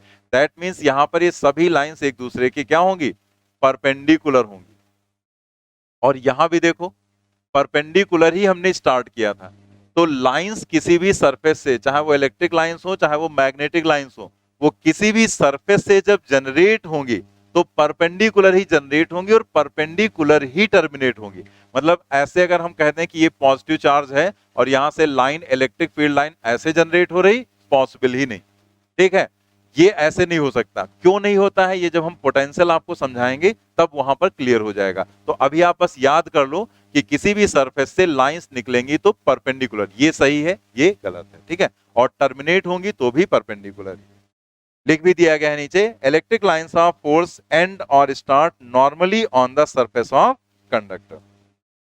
8 नंबर देखते हैं, if the lines of force are equidistant straight line, the field is uniform. If line of force are not equidistant or straight line or both, the field will be non-uniform. देखो हमने क्या कहा था कि line of force का जो concept है वो इमेजिनरी है, तो उसका कई अलग अलग तरह से यूटिलाइजेशन कर लिया जाता है। जैसे हमें कहीं दिखाना है यूनिफॉर्म फील्ड, तो हम उसे ऐसे दिखाएंगे, और ये मान लिया गया, सभी ने इस चीज को एक्सेप्ट कर लिया। तो अब आपको ये पता है और बाकी जो भी है उनको भी पता है, तो अगर किसी ने ऐसे बनाकर आपको दिखाया तो आप तुरंत बता देंगे कि ये यूनिफॉर्म इलेक्ट्रिक फील्ड को रिप्रेजेंट कर रहा है, मतलब इस स्पेस में इलेक्ट्रिक फील्ड कैसी है, यूनिफॉर्म। अगर आपने इसको ऐसे दिखा दिया, ऐसे दिखा दिया, मतलब यहां दूर दूर है फिर नजदीक होती चली गई, तो ये क्या हो जाएगा, नॉन यूनिफॉर्म। मतलब जहां नजदीक है वहां पर फील्ड स्ट्रेंथ ज्यादा होगी, जहां दूर है वहां पर फील्ड स्ट्रेंथ कम होगी। दैट मीन्स ये नॉन यूनिफॉर्म की सिचुएशन हो गई। अगर हम ऐसे दिखा दें और ये इक्विडिस्टेंट तो है लेकिन ऐसे दिखाया गया, तो यहां पर हमें पता है कि इलेक्ट्रिक फील्ड एक वेक्टर क्वांटिटी है, तो डायरेक्शन चेंज हो रही इस तरह से, तो अगेन क्या हो जाएगा, नॉन यूनिफॉर्म। अगर हम इसी को ऐसे दिखा दें तो यहां पर डायरेक्शन भी चेंज हो रही है और साथ में एक ये भी पॉइंट है, यहां नजदीक है और यहां पर दूर है, अगेन क्या हो गया, नॉन यूनिफॉर्म। तो ये तीनों situations non uniform electric field की हो जाएंगी, ठीक है। Total electric lines of force linked with a close surface may और may not be zero, but total magnetic lines of force linked with a closed surface is always zero as monopole do not exist। Actual में ये point आगे flux से related है, थोड़ा सा हम आपको बता दे रहे हैं, बाकी हम लोग फ्लक्स में पढ़ेंगे, ये पॉइंट फिर से आपके सामने आएगा। जैसे अगर हम बात करें, एक यहाँ पर स्फीयर है, यहाँ पर अगर हमने एक प्लस क्यू चार्ज रख दिया, ठीक है, तो यहां से लाइन सिर्फ बाहर निकलेंगी, ठीक है, सिर्फ क्या होगी, बाहर ऐसे निकलेंगी, अंदर कोई लाइन एंटर नहीं करेगी। तो इसका मतलब क्या हुआ कि यहां से सिर्फ लाइन बाहर निकल रही है, अंदर की तरफ कोई एंटर नहीं कर रही है, तो इसलिए लाइंस कैंसिल नहीं होंगी। जैसे मान लिया एक लाइन बाहर निकली, एक अंदर एंटर कर जाती, तो क्या हो जाता, दोनों एक दूसरे को कैंसिल कर देती, मतलब यहां पर नेट फील्ड हो जाती जीरो। लेकिन यहां पर ऐसा नहीं हो रहा है, तो इससे लिंक जो भी ये टोटल लाइंस हैं उनका जो रिजल्ट है, यानी कि उसे हम आगे बोलेंगे फ्लक्स, तो वो जीरो नहीं होगा। लेकिन अगर हम बात करें यहां पर मैग्नेटिक लाइंस की, तो magnetic lines north and south, जैसे मान लिया हमने ऐसे स्फीयर बना लिया, अब यहां से लाइंस निकली इस तरह से और टर्मिनेट होकर फिर से वापस इसी में एंटर करेंगी जाकर ऐसे। तो इसमें अगर आप देख सकते हैं तीन लाइंस बाहर निकल रही, तो तीन ही लाइन यहां पर फिर एंटर भी करेंगी आकर, ठीक है, जो भी है, ठीक है, तीनों लाइंस एंटर करेंगी, तो जितना प्लस उतना ही क्या हो जाएगा, माइनस। तो यहां पर टोटल हो जाएगा फ्लक्स जीरो और यहां पर नहीं होगा। लेकिन ये पॉइंट हो सकता है अभी आपको बहुत अच्छे समझ में ना आया हो, क्योंकि ये फ्लक्स से रिलेटेड है। नल पॉइंट और न्यूट्रल पॉइंट, ठीक है, ये हम लोगों को यहां पर देखना है, जिसके बारे में आपको थोड़ा सा इलेक्ट्रिक फील्ड लाइंस जब पढ़ा रहे थे तब हमने बताया भी था। तो वहां पर आपको क्या बताया गया था कि जैसे दो कंडीशंस हो सकती हैं सिमिलर चार्जेस की, मतलब दोनों चार्ज यहां पर प्लस होंगे और या फिर दोनों चार्ज माइनस होंगे। तो अगर सिमिलर चार्ज मतलब सेम नेचर के चार्ज हैं, तो सेम नेचर के चार्जेस के केस में हम लोगों ने क्या देखा था कि बीच में कहीं पर इलेक्ट्रिक फील्ड जीरो आपको मिलेगी, ठीक है, इधर या इधर नहीं, बीच में कहीं पर जीरो मिलेगी आपको। और अगर हम यहां पर अपोजिट नेचर के चार्जेस की बात करें, मतलब एक प्लस और एक माइनस, तो इस केस में आपको क्या बताया गया था कि जो भी न्यूट्रल पॉइंट या नल पॉइंट होगा वो आउटसाइड रहेगा, बीच में नहीं हो सकता है, ठीक है। तो हम लोग यहां पर जैसे इसे हम लोगों ने वहां पर इलेक्ट्रिक फील्ड लाइन से समझ लिया था, लेकिन यहां पर हम आपको थोड़ा सा बता दे रहे हैं कुछ जो पॉइंट्स हैं और उन्हें थोड़ा सा यहां पर न्यूमेरिकली एक तरीके से आपको हम बता दे रहे हैं, ठीक है। तो जो पॉइंट्स वहां पर बताए गए थे उन्हीं को जरा देख लेते हैं यहां पर जो लिखे गए हैं। एक्चुअल में हम लोग यहाँ पर जो भी ये पढ़ने जा रहे हैं ये पेयर ऑफ चार्जेस के लिए, मतलब दो चार्ज हैं उनके लिए हम लोग यहाँ पर देखने जा रहे हैं, क्योंकि क्वेश्चन बनाया जाता है तो दो चार्जेस का ही बनाया जाता है, ठीक है। It is the point where net electric field is zero, ये तो आपको बता ही दिया गया था कि न्यूट्रल पॉइंट या नल पॉइंट हम किसे बोलते हैं, जहां पर इलेक्ट्रिक फील्ड जीरो होती है। And therefore no net force is experienced by a charge when placed at this point.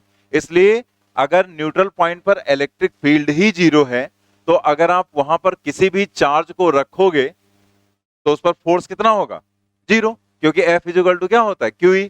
तो यहां पर Q कुछ भी रख दो, लेकिन जब इलेक्ट्रिक फील्ड ही जीरो है तो फोर्स क्या हो जाएगा, जीरो हो जाएगा। आगे देखते हैं यहां पर in case of pair of charges, अगर चार्ज पेयर की हम बात करें, ठीक है, तब यहां पर क्या कंडीशन होगी वो जरा देखते हैं। पहला पॉइंट क्या है, neutral point lies on the line joining the two charges. मतलब जो न्यूट्रल पॉइंट है वो हमेशा लाइन ज्वाइनिंग पर ही रहेगा। जैसे एक चार्ज ले लिया हमने Q1 और एक चार्ज ले लिया यहां पर Q2, तो ये चाहे दोनों प्लस हो या दोनों माइनस हो, एक प्लस है एक माइनस है, लेकिन जो भी न्यूट्रल पॉइंट लाई करेगा वो इसी लाइन पर ही रहेगा कहीं ना कहीं, ठीक है। Neutral point lies near the charge having less magnitude, ठीक है। फिर क्या कहा गया कि जो न्यूट्रल पॉइंट है वो उस चार्ज के नजदीक रहेगा जिसका मैग्नीट्यूड कम है। मतलब जैसे रहेगा तो इसी पर, तो या तो अंदर होगा या वो बाहर होगा, लेकिन किसके पास में रहेगा, अगर अंदर है तो अगर Q1 का मैग्नीट्यूड ज्यादा है Q2 का कम है तो वो Q2 के पास में रहेगा, ठीक है। अगर Q2 यहां पर बाहर की तरफ है तो यहां पर बाहर की तरफ रहेगा, अगर यहां पर ये अपोजिट नेचर के चार्जेस हैं तो, लेकिन वो रहेगा इसी के आसपास ही, मतलब जिसका मैग्नीट्यूड कम होगा। क्यों ऐसा होता है वो भी आपको समझ में आ जाएगा। Neutral point lies anywhere between the charges if both the charges are of the same nature. क्या उसने कहा कि अगर दोनों चार्जेस सेम नेचर के हैं तो न्यूट्रल पॉइंट बीच में लाई करेगा। तो ये पॉइंट हम लोगों ने वहां पर लाइन ऑफ फोर्स से भी समझा था, इलेक्ट्रिक फील्ड लाइंस। तो उसमें हम लोगों ने क्या देखा था कि ऐसे न्यूट्रल, अगर यहाँ पर दोनों पॉजिटिव हैं तो वो दोनों एक दूसरे की लाइंस को रिपेल कर देंगे, बीच में कोई लाइंस ही नहीं रहेंगी, और अगर लाइंस नहीं है तो इलेक्ट्रिक फील्ड भी जीरो हो जाएगी। Neutral point lies outside if charges are of opposite nature, और अगर अपोजिट नेचर के हैं तो आउटसाइड रहेगा। अब आप जैसे कहते हैं कि नहीं हम नहीं मानते, ठीक है, जैसे वहां लाइन से तो बता दिया गया, लेकिन आप सोचेंगे कि नहीं हम नहीं मानते, हो सकता है दोनों यहाँ पर सेम नेचर के चार्ज हैं, लेकिन हम कह रहे हैं कि यहां पर लाई करेगा बाहर साइड में, ठीक है। तो आप खुद सोचो कि अगर इलेक्ट्रिक फील्ड न्यूट्रल पॉइंट है तो इलेक्ट्रिक फील्ड क्या होगी, जीरो। अब Q1 के कारण, ये पॉइंट आप हमेशा याद रखो, ये बहुत छोटा सा पॉइंट था लेकिन ये है बहुत इंपॉर्टेंट डायग्राम को समझने के लिए, कि अगर Q है यहाँ पर चार्ज प्लस में और आप इस लोकेशन पर हैं, ठीक है, और यहाँ पर आपको इलेक्ट्रिक फील्ड दिखानी है, तो दोनों को मिलाएंगे और एरो अलग, मतलब दूर की तरफ बनाएंगे आप, ठीक है। एरो से बनाना है आपको, अवे बनाना है। और अगर इसी तरीके से आप माइनस चार्ज के कारण देखेंगे यहां पर P पॉइंट पर, तो जो हेड रहेगा वो टुवर्ड्स द चार्ज, इसमें हेड अवे और इसमें हेड टुवर्ड्स द चार्ज किसी भी पॉइंट पर। तो अब आप देखो यहां पर कि अगर आप कह रहे हैं कि यहां पर नल पॉइंट है, तो नल पॉइंट देखें मिल सकता है या नहीं, तो प्लस Q1 के कारण जो भी इलेक्ट्रिक फील्ड होगी वो अवे होगी, हेड दूर की तरफ बनाएंगे आप तो E1 हो गया। और ये भी तो प्लस है तो इसकी भी फील्ड तो इधर ही होगी, ठीक है, चाहे वो उसका मैग्नीट्यूड कम हो ज्यादा हो वो अलग बात है, लेकिन चूंकि चार्ज प्लस है तो इसलिए अवे ही रहेगी यहां पर फील्ड, क्योंकि दोनों ही यहां पर पॉजिटिव चार्ज है। अब आप सोचो क्या ये दोनों फील्ड कैंसिल हो जाएंगी, ये तो ऐड हो जाएंगी क्योंकि दोनों सेम डायरेक्शन में है। तो यहां पर E जीरो हो सकता है नहीं, मतलब इलेक्ट्रिक फील्ड यहां जीरो हो ही नहीं सकती कहीं पर भी, यही सिचुएशन इधर बन जाएगी, ठीक है। तो इसका मतलब दोनों चार्जेस के आउटसाइड इलेक्ट्रिक फील्ड जीरो नहीं होगी।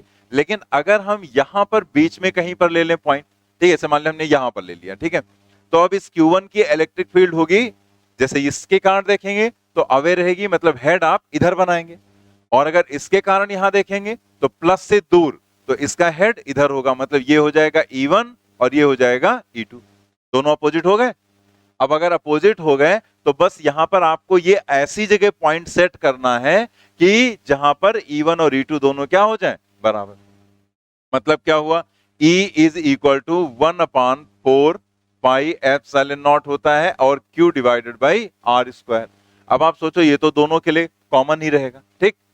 अब यहां पर Q, अगर Q1 की वैल्यू ज्यादा है, जैसे आपको दोनों बराबर करने हैं ना, जैसे E1 E2 बराबर करना है, तो मान लिया Q1 ज्यादा है तो आप R1 भी ज्यादा कर दो, ठीक है, जैसे दोनों ज्यादा कर देंगे तो यहां पर क्या हो जाएगा, ये दोनों ऐसे आप कर दो कि ये E2 के बराबर हो, जैसे अलग अलग लिखो, E1 और E2, ये Q1 हो गया, इसको हमने R1 कह दिया, ठीक है, और E2 हो गया 1/4 pi epsilon naught Q2 divided by R2 square.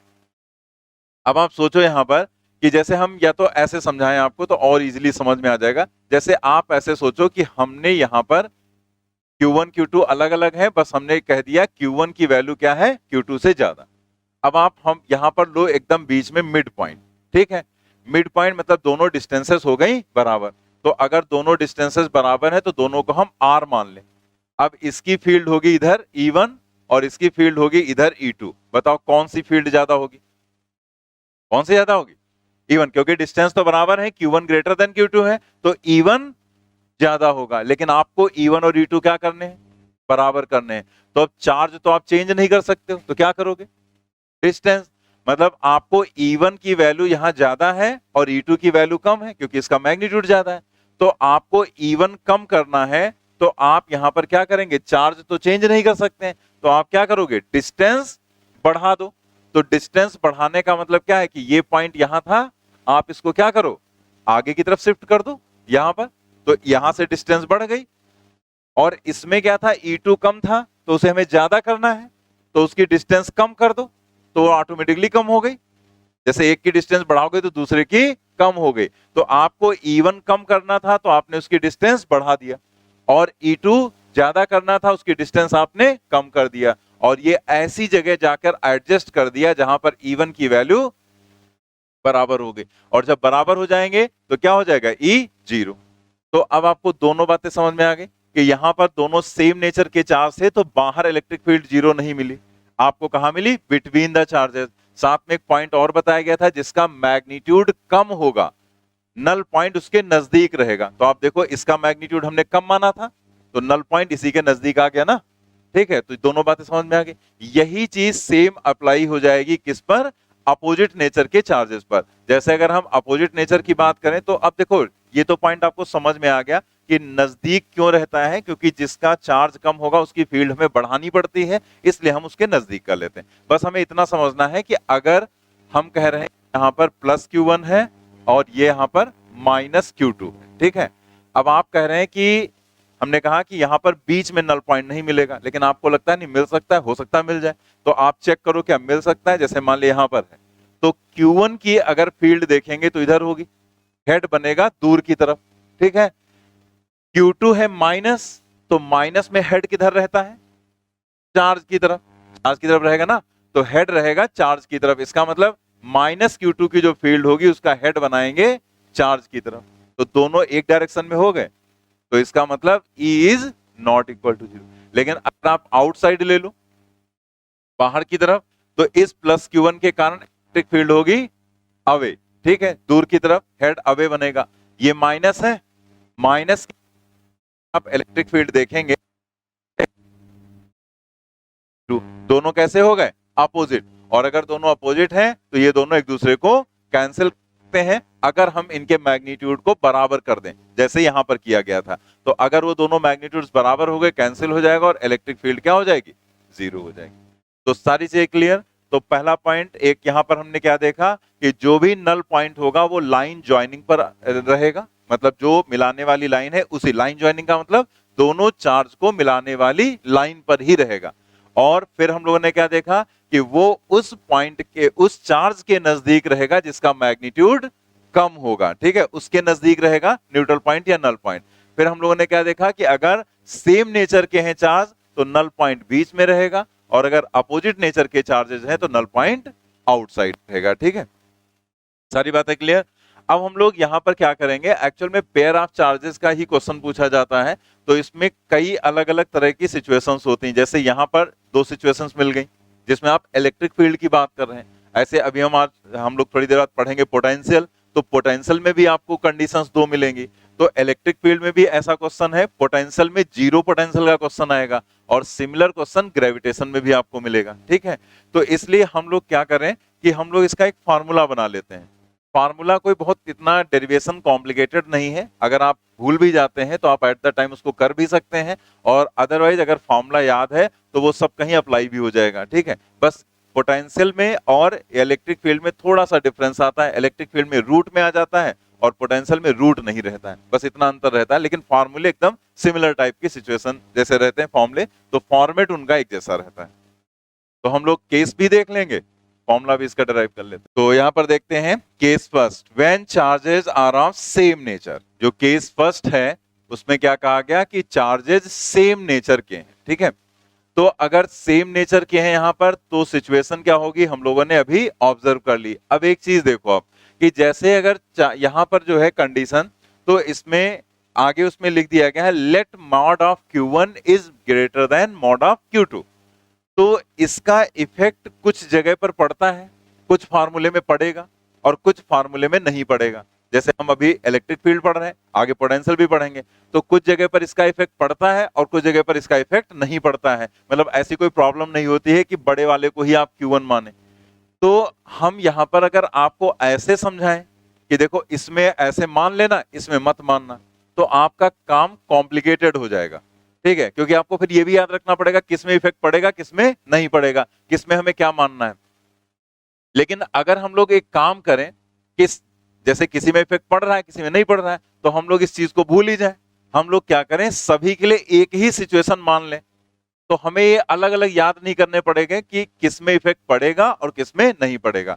तो हम लोग सीधे सीधे काम क्या करेंगे, जो चार्ज बड़े मैग्नीट्यूड का होगा उसको हम Q1 मानेंगे, और जो चार्ज छोटे मैग्नीट्यूड का होगा उसको हम Q2 मानेंगे। ठीक है, मतलब mod of Q1 is greater than mod of Q2। सब में हम यही लेकर चलेंगे, और जितने भी फॉर्मूले हम लोग डिराइव करेंगे सब में डिस्टेंसेस हम Q1 से निकालेंगे, जो बड़ा वाला। लेकिन ये कोई जरूरी नहीं कि डिस्टेंस आपसे Q1 से ही पूछी जाए, डिस्टेंस आपसे Q2 से भी पूछी जा सकती है। तो कहीं से भी पूछी जाए, अगर हमने एक से निकाल लिया तो दूसरे से हम कैलकुलेट कर लेंगे।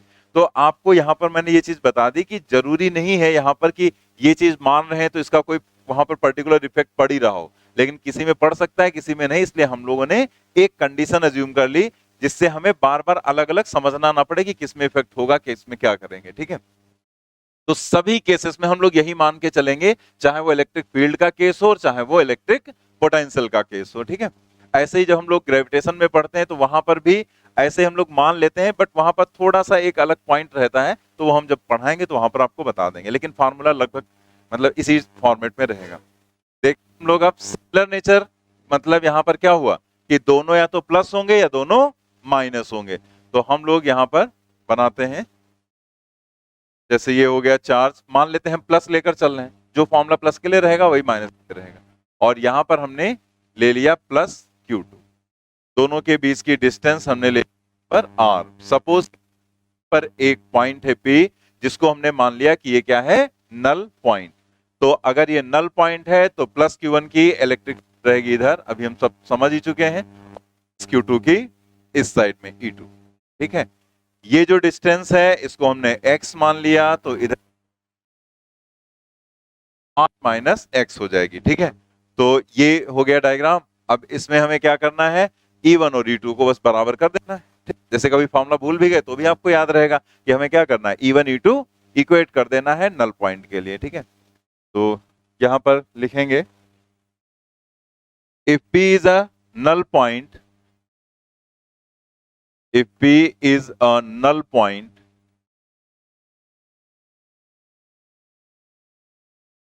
then at point P, अगर P एक नल पॉइंट है तो इस पॉइंट पर क्या होगा, E1 is equal to E2।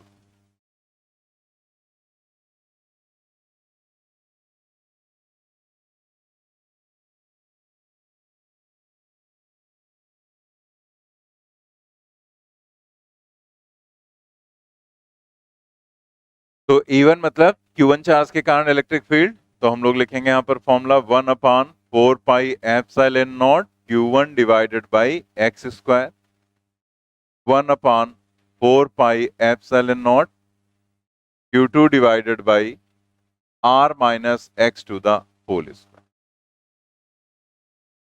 ये कैंसिल हो जाएगा, R minus X upon X to the whole square is equal to Q2 divided by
यहाँ पर ये जो भी फॉर्मूला हम लोगों ने निकाला है, इसमें ये जो डिस्टेंस है वो हमने कहाँ से मानी, Q1 से, मतलब जिसका मैग्नीट्यूड हमने ज्यादा माना है। तो distance from Q1 and put only magnitude of Q1 and Q2।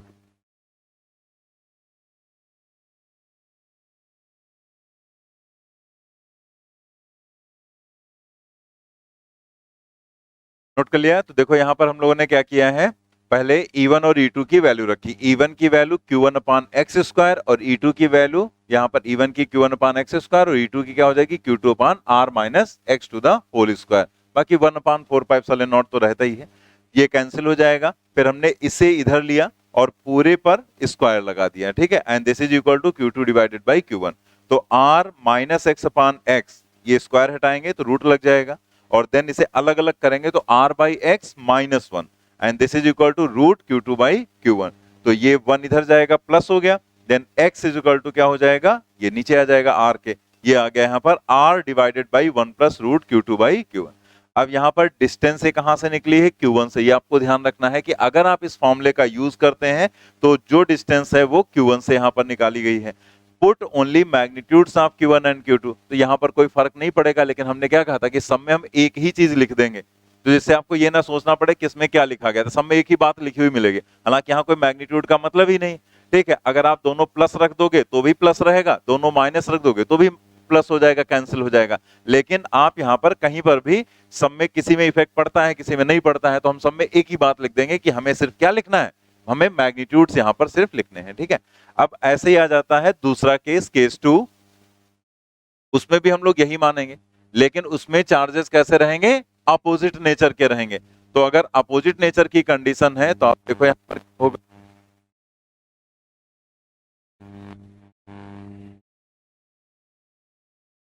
Opposite में हम लोगों ने देखा था कि जो भी नल पॉइंट है वो रहेगा आउटसाइड। तो जैसे अगर हम इसे Q1 मान रहे हैं, इसे Q2, तो यहां पर कहीं नल पॉइंट लेंगे और ये डिस्टेंस क्या है, R के बराबर, ठीक है। ये डिस्टेंस हो गई R। अब यहां से चूंकि हमने Q2 को माना है यहां पर क्या, कम, तो हमने इसीलिए डायग्राम में उसी तरफ हमने P पॉइंट को दिखाया, क्योंकि जो कम मैग्नीट्यूड का होगा उधर ही रहेगा यहां पर नल पॉइंट, ठीक है। तो Q2 कम मैग्नीट्यूड का है, इसलिए यहीं पर हम इसे दिखाएंगे। अब यहां से आप देखो, ये डिस्टेंस हमने मानी x, तो अब की बात ये जो डिस्टेंस है ये हो जाएगी x माइनस आर। पिछले में क्या थी, r माइनस एक्स, अब की हो गई x माइनस आर, क्योंकि यहां से यहां तक x माना है, तो x से r घटाएंगे तभी तो आपको मिलेगा x माइनस आर। अब Q1 के कारण जो इलेक्ट्रिक फील्ड है वो इधर होगी, दैट इज E1, और Q2 ये चूंकि माइनस है ना, ये वाला प्लस हमने माना, वो माइनस माना है, तो ये माइनस है, तो इसके कारण electric field towards the charge रहेगी, दैट मींस ऐसे रहेगा E2। अगेन अगर कि एक नल पॉइंट है तो E1 और E2 दोनों क्या रहेंगे, बराबर रहेंगे। अगेन वही लिखेंगे, if P is a null point then at point P E1 is equal to E2। E1 again Q1 upon X square हो जाएगा, लेकिन जो E2 है वो रहेगा Q2 upon x minus are, बस हो जाएगा, क्योंकि अब की बार डिस्टेंस क्या हो गई, एक्स माइनस आर। तो यहां पर हो जाएगा एक्स माइनस आर, और ये आ जाएगा यहां पर एक्स माइनस आर, ठीक है। तो x अपान एक्स वन, तो ये अब की बार आएगा one minus R by X आ जाएगा, ठीक है। और ये अगर आप देखें तो ये इधर ले जाएं तो ये इधर आएगा तो माइनस हो जाएगा, मतलब जहां पर ये प्लस था वहां माइनस हो गया, और यहां पर हो जाएगा माइनस, बाकी सब वही सिचुएशन रहेगी, ठीक है।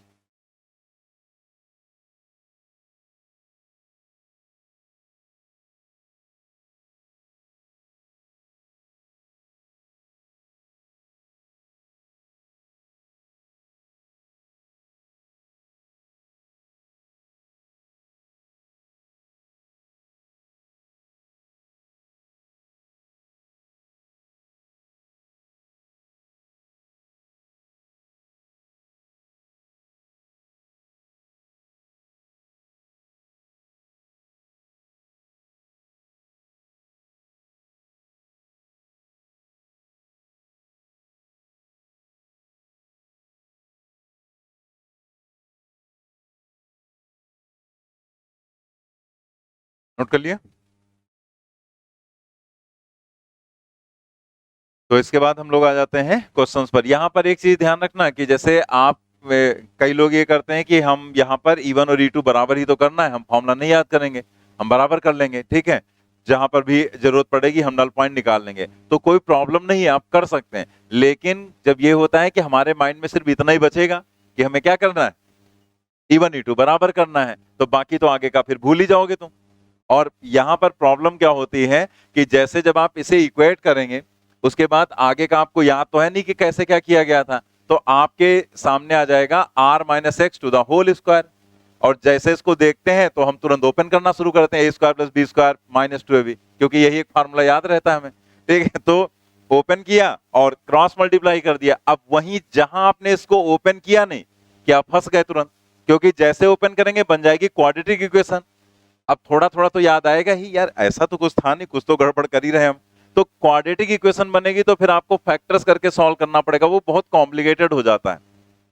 यहां पर जो केस होता है, ऐसा नहीं कि वहां से सॉल्व नहीं होगा, होगा, लेकिन कुछ चीजें होती हैं कि उनका एक तरीका रहता है कि हाँ इस तरह के जो क्वेश्चंस है उसको आप ऐसे ही कर लो, ज्यादा आसान रहेगा, ठीक है। अभी क्वाड्रेटिक बनाओगे, फैक्टर्स करोगे, बहुत टाइम लगेगा, तो इससे बेटर होता है कि इसके जो क्वेश्चंस रहते हैं उसमें बस जस्ट आप इसे स्क्वायर करो, इधर रूट लगा के और फिर क्रॉस मल्टीप्लाई करके सॉल्व कर लो। ये सबसे सही तरीका यहाँ पर रहता है, क्योंकि जो क्वेश्चंस पूछे जाते हैं उसमें ऐसा डेटा भी नॉर्मली दे देते हैं। अभी तक जैसे भी जब भी क्वेश्चंस पूछे गए या कोई बुक्स में दिए गए तो उसमें Q1 Q2 की ऐसी वैल्यूज दी जाती हैं कि आप आराम से उसका स्क्वायर रूट निकाल सकते हैं, ठीक है। और बाकी आप बस ये काम करेंगे, बाकी यहाँ पर E1 E2 बराबर करके आप तुरंत डिराइव भी कर सकते हैं, कोई प्रॉब्लम नहीं है, ठीक है। चलिए हम लोग आ जाते हैं क्वेश्चंस पर।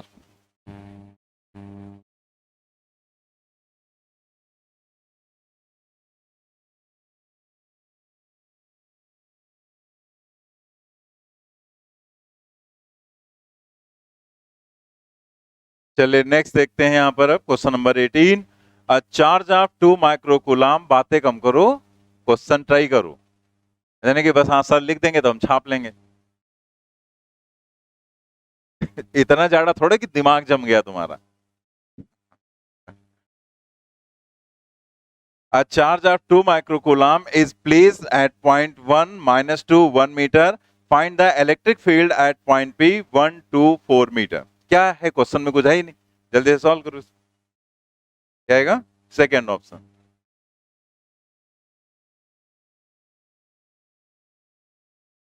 अब वेक्टर वाला कॉन्सेप्ट भूल गए होगे तो सॉल्व भी नहीं होगा तुमसे, ये भी गारंटी पूरी।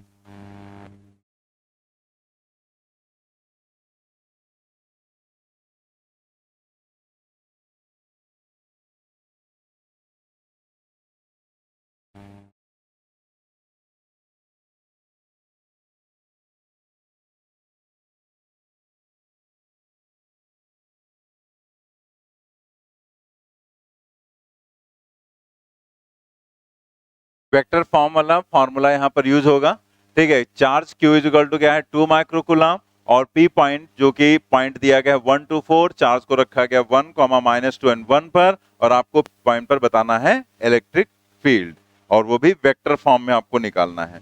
तो आप क्या करेंगे यहाँ पर, पहले सबसे पहले पोजीशन वेक्टर निकालेंगे R, वही तो निकालना, क्योंकि फॉर्मूला हमें याद है ना, 1/4 Q/r क्यूब और इंटू R।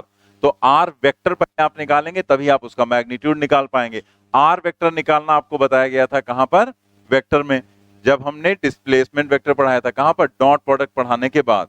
तो वहीं पर आपको बताया गया था कि जब ऐसी सिचुएशन हो तो जहां हेड होता है वो फाइनल और जहां टेल है वो इनिशियल। तो फाइनल माइनस इनिशियल करेंगे, एक्स से एक्स को सब्ट्रैक्ट करते हैं और लिखते हैं आई कैप। तो क्या लिखेंगे, 1 माइनस 1 आई कैप, फिर प्लस का साइन लगाया, फिर लिखा 2, फाइनल है 2 और इनिशियल क्या है -2, तो यहां माइनस पहले लगा लेते हैं। और फिर हमने देखा कि जब हम यहां -2 रखेंगे तो क्या हो जाएगा, +2, तो ये आ जाएगा J, और फिर 4 -1 और यहां क्या आ गया, K cap. That means R की वैल्यू आ गई यहां पर 4 J cap plus 3 K cap, ठीक है। मैग्नीट्यूड R का मतलब R का मैग्नीट्यूड, जो सिंपली R हमने लिखा था उसका मतलब R का मैग्नीट्यूड। मैग्नीट्यूड ऐसे जब लिखते हैं तो क्या होता है, वही √a² प्लस b², तो 4² प्लस 3², ये तो पता ही है 5 होगा, ठीक है। देन आपको फॉर्मूला यूज कर लेना है, E is equal to 1/4 pi epsilon naught Q divided by R cube. और यहां पर क्या आ गया R।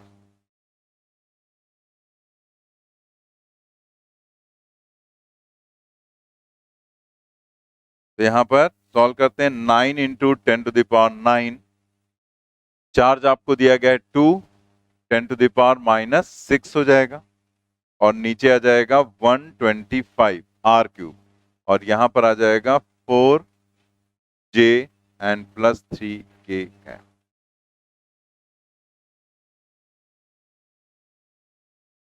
तो यह आ जाएगा यहां पर 18 और इनटू यह आ जाएगा यहां पर 1000 और divided by 125 4J and plus 3K का 8 से कटेगा ना,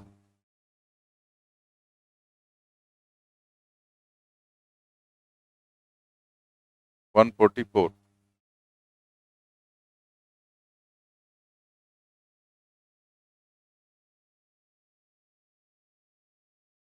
सेकेंड ऑप्शन आ जाएगा यहां पर।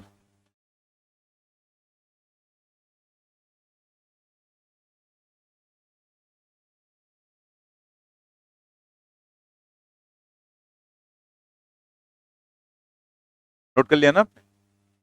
नेक्स्ट देखते हैं क्वेश्चन नंबर 19।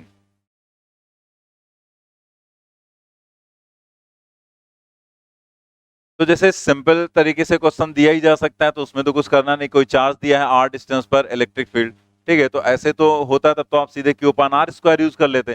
तो ऐसे क्वेश्चंस आने के इतना ज्यादा चांसेस भी नहीं, इतना भी नहीं मतलब लेवल गिरा है, ठीक है, कि ये पूछ दिया जाए।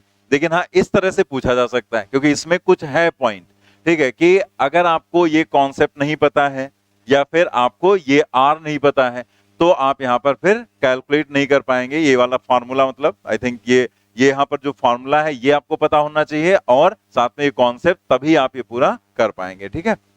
नेक्स्ट देखते हैं question number 19। 2 point charges QA and QB are located 20 centimeter apart in vacuum. What is the electric field at the midpoint O of the line AB joining the two charges? और साथ में क्या है, if a negative test charge of magnitude 1.5 10⁻⁹ coulomb is placed at this point, what is the force experienced by the test charge, ठीक है। तो दोनों बातें हम लोगों को यहाँ पर कैलकुलेट करनी है कि पहले इलेक्ट्रिक फील्ड और देन इलेक्ट्रिक फील्ड निकल आई तो फिर F = QE से हम फोर्स भी कैलकुलेट कर लेंगे।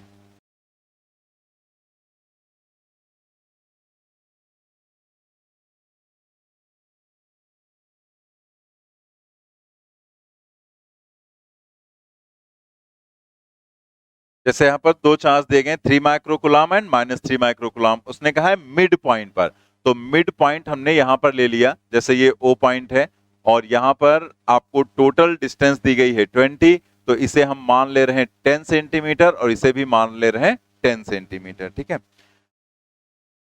इतना आपको दिया गया, मिड पॉइंट पर आपको इलेक्ट्रिक फील्ड बतानी है क्या हो जाएगी। तो हम लोग अब यहाँ पर क्या करेंगे, जैसे अगर ये अलग अलग चार्जेज होते तो हम यहां पर फिर इसके कारण E1 लिखते, इसके कारण E2 लिखते, लेकिन हमने यहां देखा कि ये चार्ज के मैग्नीट्यूड्स दोनों सेम ही है और डिस्टेंस भी सेम है, तो इसका मतलब जो E की वैल्यू होगी, E का जो मैग्नीट्यूड होगा वो भी सेम रहेगा।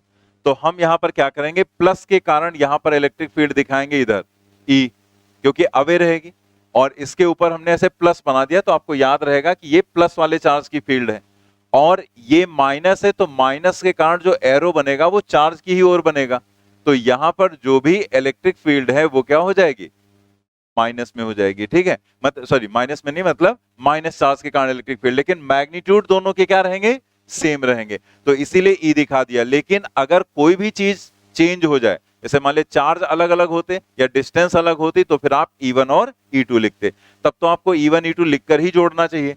लेकिन अगर सेम है तो एक ही साथ दोनों की फील्ड हमने यहां पर देख ली कि E है, तो जस्ट 2E लिखेंगे, तो सिर्फ हमें एक की फील्ड लिखनी पड़ेगी। तो कैलकुलेशन को रिड्यूस करने के लिए बस दोनों को हमने सेम मान लिया, ठीक है। अब आप देखो यहां पर क्या करना है, जस्ट O पॉइंट पर net field at O, E net is equal to क्या हो जाएगा, 2 times E, that is 2, E हो जाएगा 1/4 pi epsilon naught Q divided by R square. हम लोग रखेंगे यहाँ पर 2 1/4 9 10⁻9 इंटू चार्ज यहाँ पर 3 इंटू 10⁻6 और आर स्क्वायर का मतलब आर की वैल्यू क्या है 10, लेकिन 10 है सेंटीमीटर में, तो आप इसे लिखेंगे 10 इंटू 10⁻2 मीटर और या फिर 10⁻1 मीटर। ठीक है हाँ,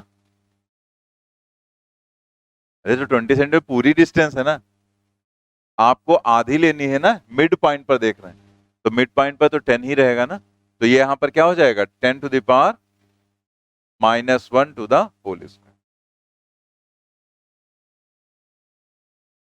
यह आ जाएगा 54 और यह आ जाएगा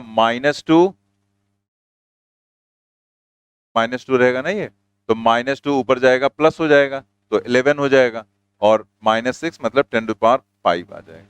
या फिर आप लिख सकते हैं अगर साइंटिफिक नोटेशन में लिखें तो 5.4 इंटू 10⁻6 लिख देंगे। ठीक है, 10 से डिवाइड कर दो, 10 से मल्टीप्लाई कर दो, तो इतने न्यूटन पर कूलम आ जाएगा।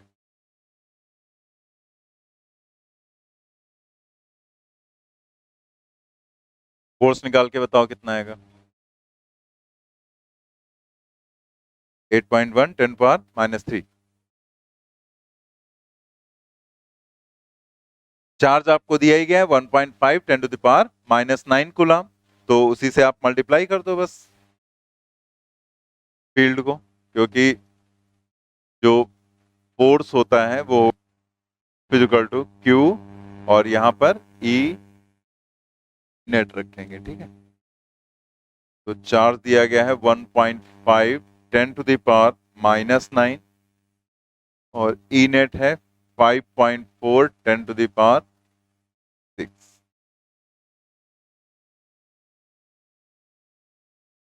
तो ये आप मल्टीप्लाई करेंगे दोनों, ठीक है, तो ये सीधे ही 8.1 आ जाएगा और पावर हो जाएगी 10⁻³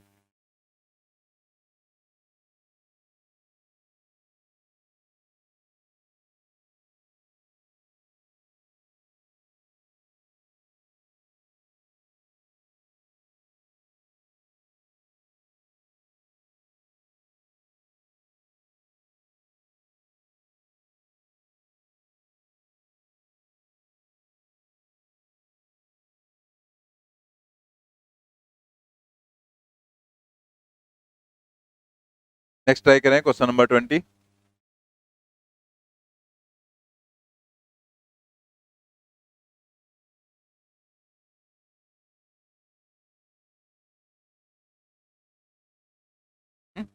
बस बस कितने लोगों का आ गया?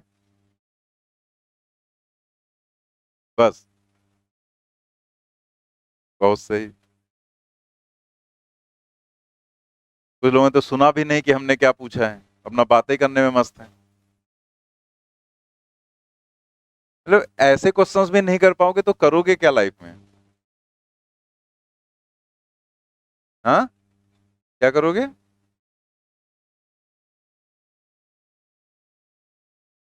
शादी करोगे?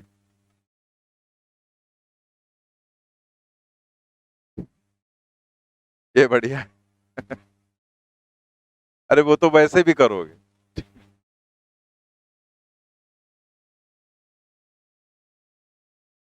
इन, इंसान का जब समय खराब होता है तो शादी कर लेता है।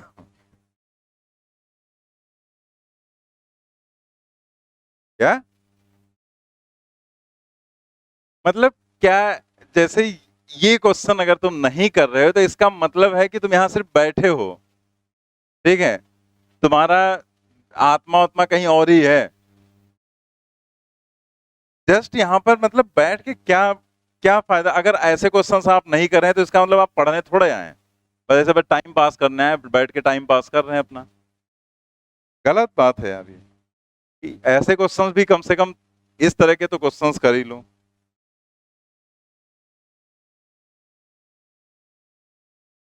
मुंह चलता रहता है बस लगातार। अड़ोस पड़ोस वाले जैसे जिनके पड़ोस में कोई बातें ज्यादा कर रहा हो, उनके पड़ोस वालों को पूरी छूट है कि आप उसको उठ के पीट सकते हैं।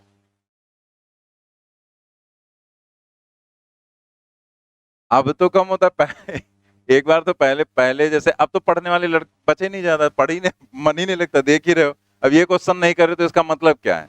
पैसा बर्बाद करना है अपने माँ बाप का। तो लेकिन पहले ऐसा नहीं रहता था, पहले ऐसे स्टूडेंट पहले भी रहते थे, मतलब हर युग में रहे हैं ऐसे लोग, ठीक है, जिनका किसी काम में मन नहीं लगता है। तो पहले भी ऐसे रहते, लेकिन पहले पढ़ने वालों की संख्या ज्यादा रहती थी। तो एक बार क्लास में ही हो गया था, मतलब एक एक लड़का बहुत डिस्टर्ब कर रहा था उसके आगे, तो उसको इतना हाइपर हो गया, वो सब कॉपी वॉपी फेंक दिया अपनी पूरी क्लास में, कॉपी गिरी आके स्टेज पे। ठीक है, हमको ये कहां से बम गिरा किसी,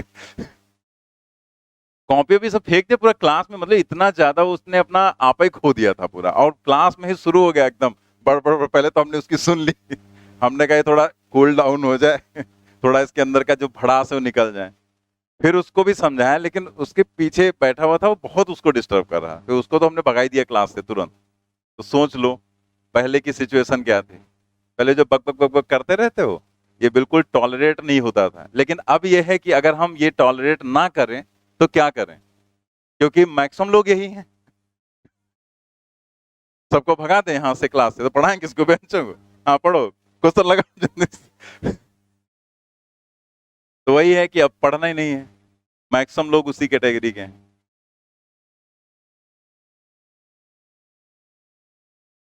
25 डिवाइडेड बाई 36,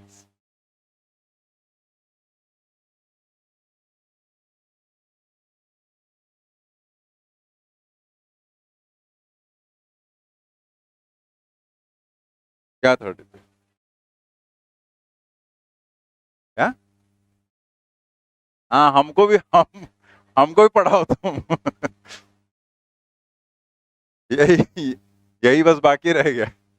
हमने अभी अभी थोड़ी देर पहले बताया था कि जिसका मैग्नीट्यूड बड़ा होगा उसको हम Q1 मानेंगे, तो Q1 36 लेंगे और Q2 को 25।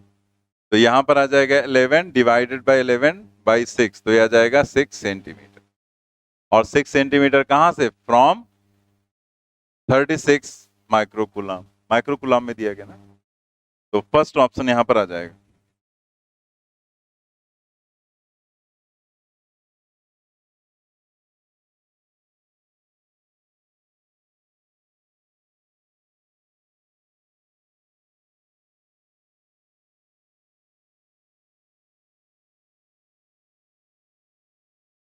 चलिए नेक्स्ट देखते हैं क्वेश्चन नंबर 21। इसमें कुछ बातें हैं, इसे हम लोग थोड़ा सा ध्यान से समझ लेंगे।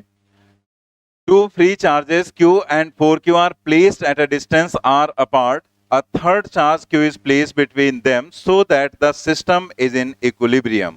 तो यहां पर दो चार्ज आपको इधर बना देते हैं,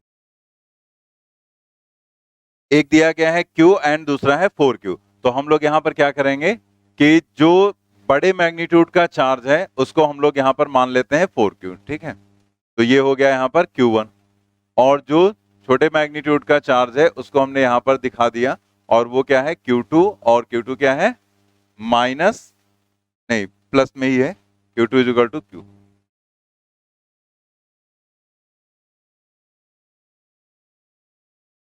अब उसने कहा कि एक थर्ड चार्ज आपको कहां रखना है, उसकी मैग्नीट्यूड को भी बताना पड़ेगा तुम्हें, और उसके यहां पर जो है पोजीशन को, कि पूरा सिस्टम इक्विलिब्रियम में हो जाए। मतलब सिर्फ उस चार्ज की बात नहीं कही जा रही, क्योंकि वो तो चार्ज वैसे ऑलरेडी इक्विलिब्रियम में होगा, क्योंकि आप उसे अगर इक्विलिब्रियम में करना चाहते हैं तो कहां रख देंगे? नल पॉइंट पर, और नल पॉइंट पर रखेंगे वहां इलेक्ट्रिक फील्ड होगी जीरो, तो वहां पर चार्ज का मैग्नीट्यूड कुछ भी हो, क्या फर्क पड़ता है, चाहे जितना भी मैग्नीट्यूड रख दो, जब इलेक्ट्रिक फील्ड ही जीरो होगी तो वहां पर क्या हो जाएगा? जो फोर्स होगा वो जीरो होगा, और नेट फोर्स अगर जीरो तो वो इक्विलिब्रियम में हो जाएगा। लेकिन हमें सबको इक्विलिब्रियम में करना है, तो सबसे पहली बात की जो तीसरा चार्ज है उसे हमें इक्विलिब्रियम में करना है, तो हम उसे यहां पर अज्यूम करेंगे नल पॉइंट पर। ये क्या होगा? नल पॉइंट, नल पॉइंट, और इसी नल पॉइंट पर आप उस चार्ज को रख देंगे जो थर्ड वाला चार्ज है, ठीक है। इसे हमने यहां पर रख दिया।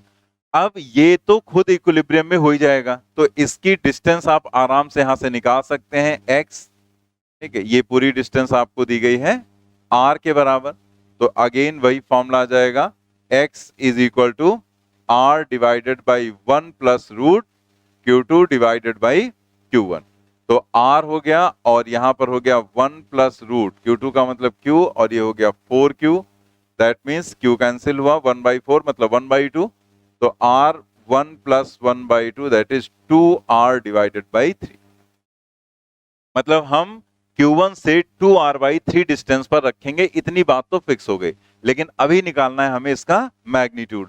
तो मैग्नीट्यूड इसका हम लोग कैसे कैलकुलेट करें, पहले आप इतना नोट कर लो।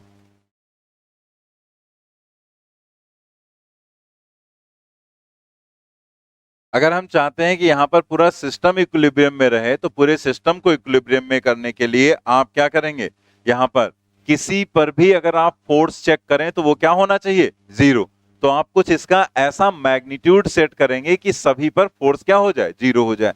तो अब हमें दोनों चेक करने की जरूरत नहीं रहती, जैसे हमने ट्रायंगल वाले केस में बताया था कि अगर वो पूरा सिस्टम है तो पूरे सिस्टम में अगर एक को आपने इक्विलिब्रियम में कर लिया है तो बाकी दो चार्ज भी इक्विलिब्रियम में हो गए थे।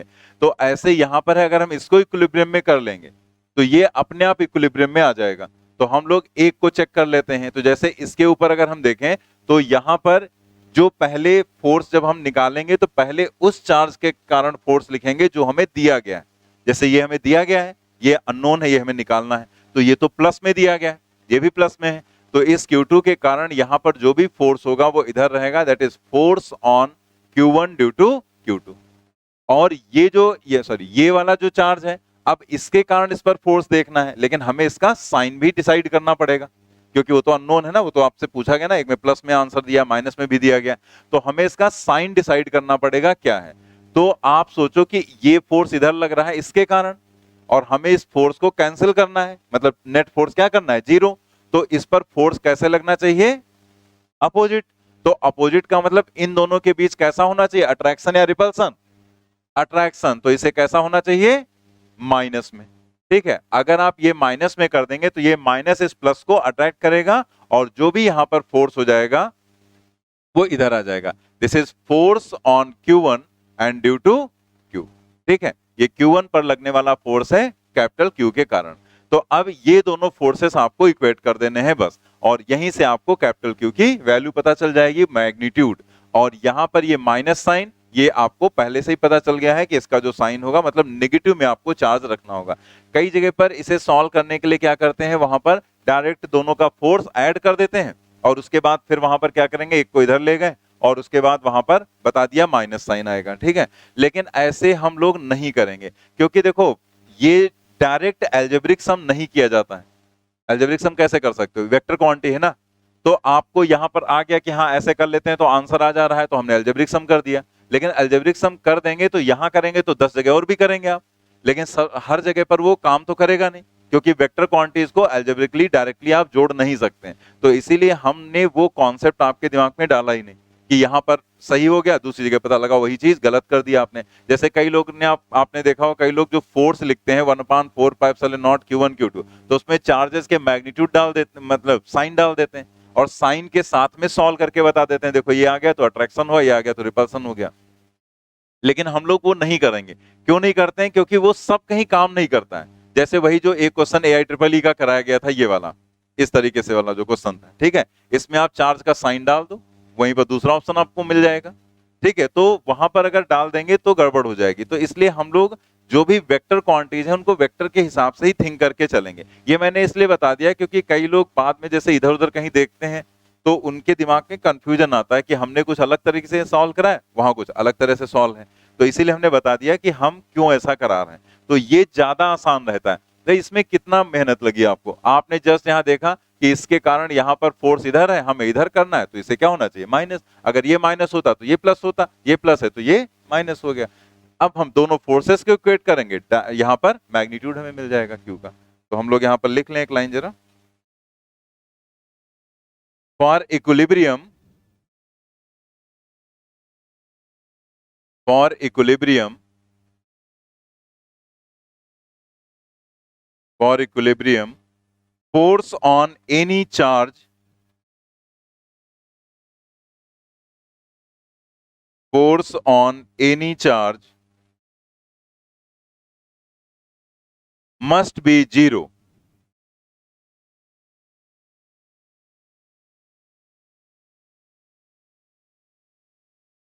Must be 0। So nature of Q, capital Q लिखेंगे, तो nature of Q, capital Q, must be negative. तो nature of Q, capital Q, must be negative. ठीक है, तो क्यू का नेचर कैसा होना चाहिए? नेगेटिव। अब आप देखो यहां पर, therefore f q1 q is equal to f q1 q2।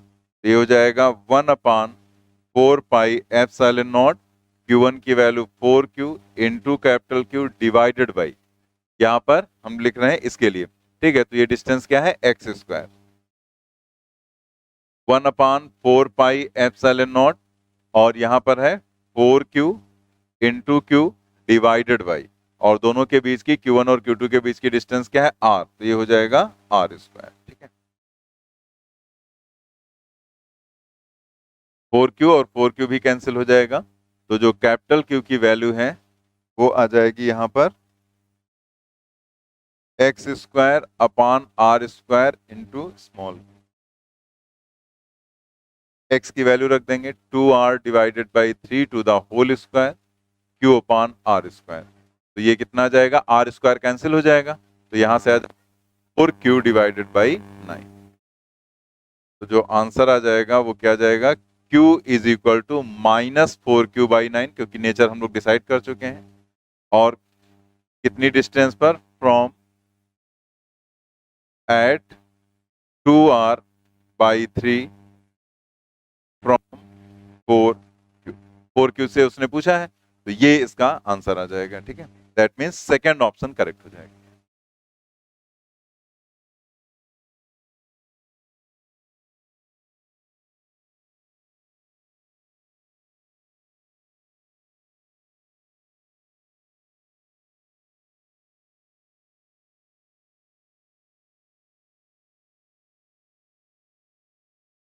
Note कर लेना आपने।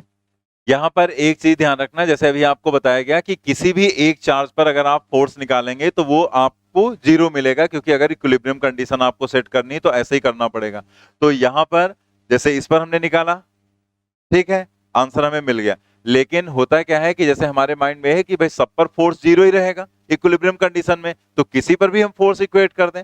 तो पता लगा कुछ लोग क्या करते हैं, ये कैपिटल क्यू वाले पर इक्वेट करने लगते हैं। तो अगर आप कैपिटल क्यू वाले पर इक्वेट करना शुरू कर दोगे फोर्स को, तो इसके कारण पता लगा आपने इस पर फोर्स देखा क्या है, तो ये प्लस है, ये माइनस आपने डिसाइड किया इधर, ये प्लस है माइनस इधर, दोनों को फोर्सेस को आपने बराबर कर दिया, सोचा कि ये भी तो 0 ही होगा, और होगा भी 0। लेकिन प्रॉब्लम यह है कि जब आप इस पर फोर्स को इक्वेट करोगे तो यहां पर Q1 और Q, और इधर Q2 एंड वहां पर भी Q आ जाएगा। तो दोनों जगह पर यहां पर क्या आ जाएगा? Q, और यहां पर भी क्या आ जाएगा? Q, और जो निकालने जा रहे थे वही गायब हो जाएगा। तुम निकालोगे क्या? ठीक है, जो आपने फाइंड करना था वो तो आपने यहां से हटा ही दिया ना, तो ये सबसे बड़ी प्रॉब्लम हो जाएगी। और ये आएगा, जैसे यहां पर तो कोई प्रॉब्लम नहीं, एग्जाम में अगर ऐसा कुछ होता है ना तो पसीना निकलने लगता है तुरंत। ठीक है, अभी ये क्या हो गया, अब हम कैसे करेंगे, क्वेश्चन छूट गया, रैंक हमारी खराब हो रही है, सिलेक्शन होगा कि नहीं, 500 क्वेश्चन तुरंत आ जाते हैं 1 सेकंड के अंदर। ठीक है, तो इसलिए आप इस चीज को ध्यान रखना कि जो अननोन चार्ज है, अननोन वाला जिसको आपको निकालना, उस पर आपको 0 नहीं करना है, जो दिए गए चार्जेस हैं उस पर 0 करना है। उसका रीजन ये भी है कि ये नल पॉइंट पर आपने रखा है, और नल पॉइंट पर चार्ज कुछ भी रख दो वो तो इक्विलिब्रियम में ही रहेगा। उसके मैग्नीट्यूड से क्या मतलब, चाहे जितना रखो, चाहे 2 कूलम रखो, चाहे 10 कूलम रखो, आंसर तो 0 ही रहेगा, मतलब नेट फोर्स 0 ही रहेगा। तो आपको जो नोन वाले हैं उस पर आपको बताना है। ठीक है, उस पर मतलब फोर्स को इक्वेट करना है। साथ में एक चीज यहां पर आपको और पूछी जा सकती है कि सिस्टम का इक्विलिब्रियम, यहां पर नहीं पूछा गया बट आपके यहां ये क्वेश्चन पूछा जा चुका है एआईपीएमटी में, कि इसका इक्विलिब्रियम कैसा होगा, स्टेबल होगा या अनस्टेबल इक्विलिब्रियम में होगा। तो इसका तरीका हम लोगों ने सीखा था।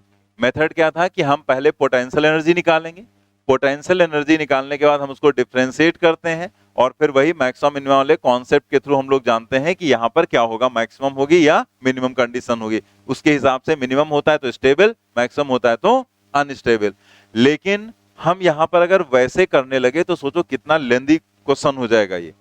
तो हम उस प्रोसीजर को नहीं फॉलो करेंगे, बल्कि हम लोग क्या करेंगे, यहां पर एक कॉन्सेप्ट वहां पर हमने और सीखा था कि अगर हम किसी भी पार्टिकल को उसकी इक्विलिब्रियम से हल्का सा डिस्प्लेस कर दें थोड़ा सा और उसके बाद उसको छोड़ दें, तो अगर वो वापस अपनी सिचुएशन में लौट आता है तो क्या होगा? स्टेबल। और अगर नहीं आता है तो अनस्टेबल। तो हम उस सिचुएशन को यहां पर अप्लाई करेंगे। तो आप देखो जरा आप यहां पर कि जब हम ये जो चार्ज है इसे अगर हम इधर थोड़ा सा डिस्प्लेस करके देखें, तो सबसे पहले आप ये देखो कि इसके कारण यहां पर लगने वाला फोर्स, सॉरी, इधर होगा, ऐसे अट्रैक्शन होगा ना, तो ये माइनस चार्ज है ना, तो यहां पर अट्रैक्शन फोर्स होगा इधर की तरफ। तो जैसे हमने सपोज कर लिया कि ये फोर्स यहां पर है F के बराबर, तो फिर ये इक्विलिब्रियम कंडीशन में है, तो इसके कारण यहां पर जो भी फोर्स होगा वो भी इधर ही रहेगा, और उसे भी हमने कह दिया कि वो क्या है? F के बराबर। ठीक, तो दोनों बराबर है, कैंसिल हो जाएंगे, क्या हो जाएगा? इक्विलिब्रियम। तो ये सिचुएशन जो यहां पर है ये तो इक्विलिब्रियम की है। अब मतलब यहां पर नेट फोर्स क्या है? 0। तो यहां से हम हल्का सा इसको डिस्प्लेस करके चेक करें क्या होगा। तो अगर हम इसे थोड़ा सा डिस्प्लेसमेंट देते हैं यहां पर, मान लिया इधर की तरफ डिस्प्लेस कर दिया, तो हल्का सा एक डिस्प्लेसमेंट आपने दिया यहां पर इस डायरेक्शन में, कितना? x के बराबर। ठीक है, या कुछ और लिख देते हैं यहां पर, मान लेते हैं y दे दिया। ठीक है, तो हमने एक छोटा सा डिस्प्लेसमेंट दे दिया इसको y के बराबर। अब अगर हम डिस्प्लेसमेंट इधर दे रहे हैं तो अब क्या होगा कि जब चार्ज पार्टिकल इधर की तरफ मूव कराएंगे तो जो ये फोर्सेस हैं वो चेंज हो जाएंगे, क्योंकि इससे डिस्टेंस कम हो जाएगी। तो ये जो डिस्टेंस कम होगी तो ये फोर्स एक तरह से इंक्रीज कर जाएगा, और यहां से डिस्टेंस बढ़ जाएगी तो ये फोर्स डिक्रीज कर जाएगा, कम हो जाएगा। तो आप देखो कि ये वाला फोर्स बढ़ गया और ये घट गया, तो इसका मतलब इस चार्ज पार्टिकल पर एक नेट फोर्स इधर काम करेगा, करेगा कि नहीं भाई? ये बढ़ गया, ये कम हो गया। नेट फोर्स और डिस्प्लेसमेंट दोनों सेम डायरेक्शन में आ गए। अब जब दोनों सेम डायरेक्शन में है, जिधर डिस्प्लेसमेंट दिया उधर ही नेट फोर्स भी लग रहा है, तो वो वापस थोड़े आएगा? क्या आएगा? नहीं आएगा, वो उधर ही चलता चला जाएगा। भाई अगर डिस्प्लेसमेंट इधर देते, नेट फोर्स अपोजिट होता, तो वो रिटर्न हो जाता। लेकिन यहां क्या है? नेट फोर्स और डिस्प्लेसमेंट सेम डायरेक्शन में हो गए, तो ये रिटर्न नहीं होगा और ये वैसे ही चलता चला जाएगा। इसका मतलब ये इक्विलिब्रियम कैसा होगा? अनस्टेबल इक्विलिब्रियम हो जाएगा। Unstable equilibrium. ठीक है, तो इस तरीके से हम लोग यहां पर चेक कर लेंगे। इसमें आपको कुछ सॉल्व नहीं करना पड़ा, बस चेक करना पड़ा। जैसे हमने एसएचएम की कंडीशन भी तो आपको समझाई थी कि वहां पर हमने कहा था कोई पार्टिकल अगर ऐसे जाता है तो फोर्स उल्टा लगना चाहिए, तभी वो रिटर्न होगा। अगर फोर्स उल्टा नहीं लग रहा है डिस्प्लेसमेंट के, तो वो रिटर्न नहीं होगा, उसी डायरेक्शन में लगने लगा तो उधर ही चलता चला जाएगा। बिल्कुल वही सिचुएशन, यानी कि यहां पर ये रेस्टोरिंग फोर्स का काम नहीं करेगा। रेस्टोरिंग फोर्स का मतलब जो इसको वापस ले आए इसकी इक्विलिब्रियम में, तो इसलिए ये वैसे ही जाएगा और इसलिए ये सिस्टम कैसा हो जाएगा? अनस्टेबल इक्विलिब्रियम में। ठीक है, तो ये भी आप यहां पर नोट कर लें, इसी तरीके से ऐसे ध्यान रखेंगे आप।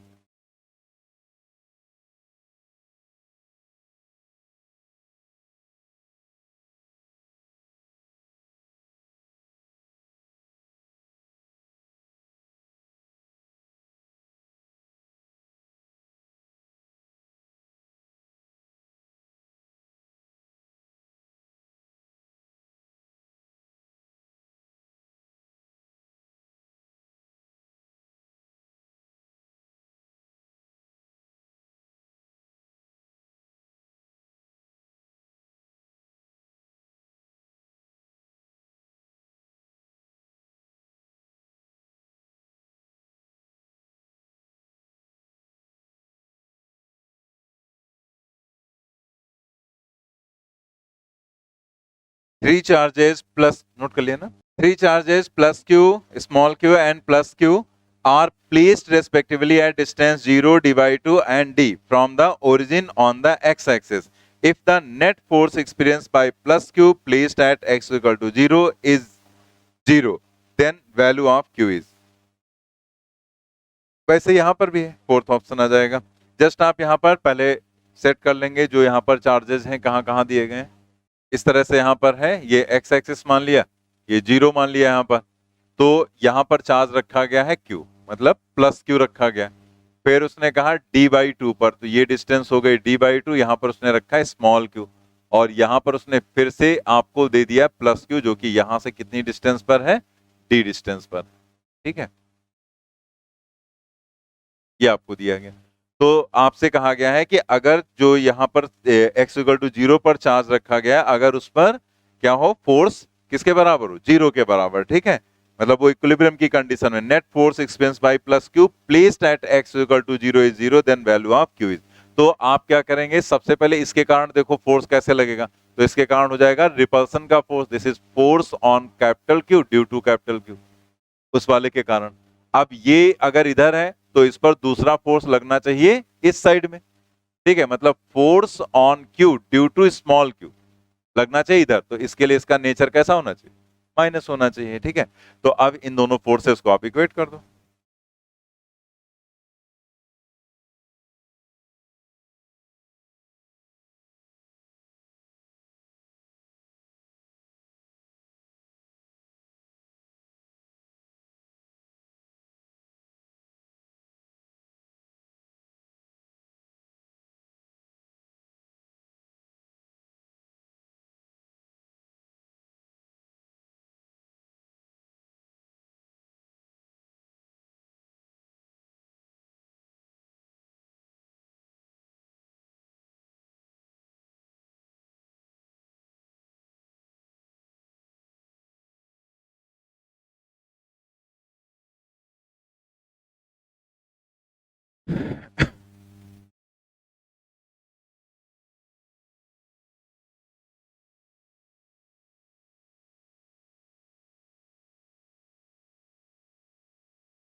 ये स्मॉल क्यू के कारण जो फोर्स हो जाएगा 1/4 Q Q divided by D by two the whole square, और कैपिटल क्यू के कारण 1/4 Q square upon D square. तो ये यहाँ पर दोनों कैंसिल हुए, एक क्यू कैंसिल हो जाएगा, तो यहाँ से स्मॉल क्यू की वैल्यू आ गई Q divided by D square, और ये इधर ट्रांसफर कर लेंगे तो डी स्क्वायर बाई 4, ये कैंसिल हो जाएगा, तो यह आ जाएगा Q by 4, that means answer आ जाएगा Q is equal to minus Q by.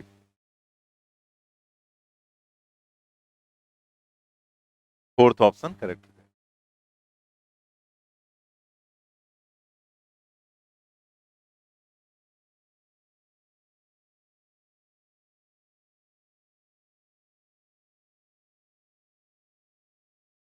Next try करेंगे, how many electrons should be added or removed from a sphere a of mass 6.4 10 to the power minus 15 kilogram so that it may remain hanging between the two charged parallel plates, take g is equal to 10 meter per second square। Third question number 23 में आपको यहाँ पर थोड़ा समझना है, क्योंकि इसमें variations भी पॉसिबल हैं। यहाँ पर जैसे ऊपर माइनस दे दिया गया और नीचे प्लस आपको दे दिया गया, उल्टा भी किया जा सकता है। तो अगर नीचे यहाँ पर प्लस है ऊपर माइनस है, तो जो इलेक्ट्रिक फील्ड हो जाएगी वो प्लस से माइनस की तरफ, और इलेक्ट्रिक फील्ड 50,000 है ना, दैट मीन्स E की वैल्यू एक तरह से हम ऐसे लिख सकते हैं 5 10 to the power 4 न्यूटन पर कूलम। ये इलेक्ट्रिक फील्ड यहाँ पर है प्लस से माइनस की तरफ। अब उसने कहा है एक स्फीयर है जिसका मास है 6.4 10 to power minus 15 kg। तो जैसे आप ये स्फीयर है और इसको आप यहीं पर हैंग करना चाहते हैं, तो अगर आप चाहते हैं कि ये यहीं पर रुका रहे, तो सबसे पहले आप ये देखो कि इसको नीचे कौन खींचेगा, तो नीचे खींचेगा इसका weight, that is downward weight क्या हो जाएगा mg। और ये डाउनवर्ड वेट तो लगना ही लगना नीचे, चाहे ये प्लस हो चाहे ये माइनस हो, या यहाँ पर उल्टा हो, ऊपर प्लस हो नीचे माइनस, ये तो mg डाउनवर्ड ही रहेगा। तो अब आपको यहाँ पर क्या चाहिए, दूसरा फोर्स चाहिए जो इसको बैलेंस कर सके। तो जो दूसरा फोर्स है वो लगना चाहिए ऊपर, ठीक है, ऊपर ही लगना चाहिए, क्योंकि अगर ये ऊपर लगेगा तभी ये इसको बैलेंस कर पाएगा। तो ये जो फोर्स यहाँ पर है ये ऊपर की तरफ लगेगा यहाँ पर, और ये लगना है किसके कारण, इलेक्ट्रिक फील्ड के कारण। अब ये फोर्स आप देख सकते हैं इस इलेक्ट्रिक फील्ड की डायरेक्शन में। कैसे आप यहां पर देखेंगे कि ऐड करेंगे या रिमूव, ये फोर्स जो भी यहां पर है वो इलेक्ट्रिक फील्ड की डायरेक्शन में। तो अगर ये इलेक्ट्रिक फील्ड की डायरेक्शन में है तो यहां पर चार्ज कैसा होना चाहिए, पॉजिटिव चार्ज होना चाहिए यहां पर, ठीक है। तो हम यहां पर पॉजिटिव चार्ज इसको दें, और पॉजिटिव चार्ज देने के लिए आपको यहां से इलेक्ट्रॉन्स रिमूव करने पड़ेंगे। तो दैट मीन्स यहां पर हम क्या लिख सकते हैं, इलेक्ट्रॉन ई रिमूव। अब वो कितने रिमूव करने ये हमें देखना है। तो ये तो हमें समझ में आ गया ना कि इलेक्ट्रॉन ऐड करेंगे या रिमूव करेंगे। तो यहां पर एक बात क्लियर हो गई कि इलेक्ट्रॉन रिमूव करना है, क्योंकि ये दोनों फोर्स हमें सेम डायरेक्शन में रखने हैं। ठीक है, मतलब ये इलेक्ट्रिक फील्ड और फोर्स दोनों सेम डायरेक्शन में है। तो सेम डायरेक्शन में होने के लिए इस पर चार्ज कैसा होना चाहिए, पॉजिटिव, क्योंकि हम लोग पहले से जानते हैं कि अगर इलेक्ट्रिक फील्ड में कोई पॉजिटिव चार्ज है तो उस पर फोर्स लगता है इलेक्ट्रिक फील्ड की डायरेक्शन में, और नेगेटिव पर फोर्स लगता है इलेक्ट्रिक फील्ड के अपोजिट डायरेक्शन में। ठीक है, ये इक्विलिब्रियम की कंडीशन अगर आ गई तो दोनों बराबर हम कर देंगे। मतलब इतने इलेक्ट्रॉन हमने यहां से हटाए कि यहां पर ये जो फोर्स है, फोर्स क्या हो जाएगा, Q इंटू ई के बराबर। तो ये जो फोर्स है ये mg के बराबर हो जाए। तो हम क्या लिखेंगे, in equilibrium Fe is equal to mg, और Fe को लिखेंगे QE, QE is equal to mg, और Q को क्या लिखेंगे, Ne। मान लिया n इलेक्ट्रॉन्स आपने रिमूव किए तो जो Q हो जाएगा वो Ne के बराबर। तो Ne into capital E is equal to mg। यहां से आप n निकाल सकते हैं, n is equal to mg divided by E into capital. Mass आपको कितना दिया गया है यहां पर, 6.4 10 टू द पावर माइनस 15।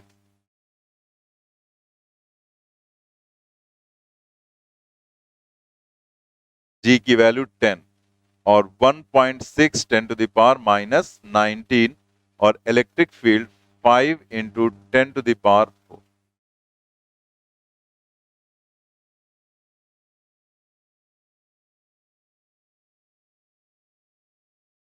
तो ये 40 डिवाइडेड बाई 5 आ जाएगा, मतलब 8, और बाकी ये माइनस 15 और ये भी माइनस 15 आ जाएगा, कैंसिल हो जाएगा। तो 40 बाई 5 आएगा, दैट इज 8 इलेक्ट्रॉन्स, और थर्ड ऑप्शन करेक्ट हो जाएगा।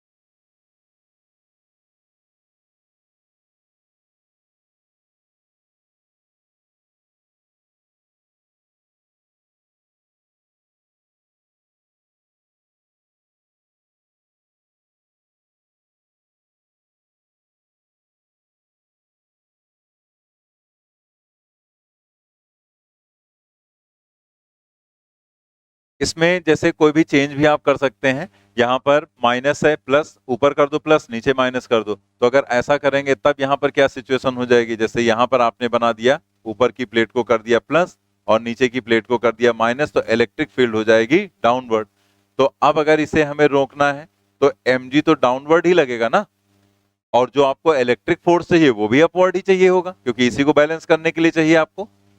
ठीक है, लेकिन अब की बार अगर आप देखो तो ये जो फोर्स है ये इलेक्ट्रिक फील्ड के अपोजिट है। तो अपोजिट फोर्स लगाने के लिए चार्ज कैसा होना चाहिए, नेगेटिव। मतलब यहां पर ये माइनस चार्ज होगा तभी ये सिचुएशन डेवलप होगी, और माइनस चार्ज के लिए इलेक्ट्रॉन्स आपको क्या करने पड़ेंगे, ऐड करने पड़ेंगे। ठीक है, नेगेटिव चार्ज के लिए, यहाँ पॉजिटिव चार्ज के लिए इलेक्ट्रॉन्स रिमूव किए और यहां पर ऐड। तो अगर पूरा क्वेश्चन वैसे ही होता, बस हम सिर्फ चेंज कर देते प्लस ऊपर और माइनस नीचे, तो आंसर तो यही आएगा 8, क्योंकि अगेन वही चीज हो जाएगी QE बराबर mg। लेकिन अब की बार 8 इलेक्ट्रॉन्स एडेड आप करेंगे आंसर। ठीक है, इसमें क्या किया, 8 इलेक्ट्रॉन्स रिमूव। ठीक है, क्वेश्चन नंबर 24 जो है उसका एक्सप्लेनेशन नीचे दे रखा है, तो वो अभी छोड़ो, आप वो पढ़ने की जरूरत नहीं है। आप पहले अपने आप देखो यहाँ पर सिचुएशन 24 में क्या है। ये एनसीईआरटी का ये भी क्वेश्चन है। Which among the curves shown in figure cannot possibly represent electrostatic field lines? पहला रिप्रेजेंट करेगा या नहीं, नहीं करेगा, क्योंकि उसमें जो आपको लाइंस दिखाई गई वो सब कहीं परपेंडिकुलर नहीं है। और हमें पता है कि कोई भी जैसे कंडक्टर लिया है तो वहां पर चाहे जैसा रैंडम सरफेस, अगर यहां से लाइन देखेंगे तो ऐसे होगी, यहां से लाइन देखेंगे तो ऐसे हो जाएगी, यहां पर देखेंगे तो ऐसे। ये नहीं कि यहां से लाइन ऐसे निकल रही। ठीक है, ये सिचुएशन नहीं होगी, जबकि इसमें ऐसे दिखाया गया रैंडम वे में।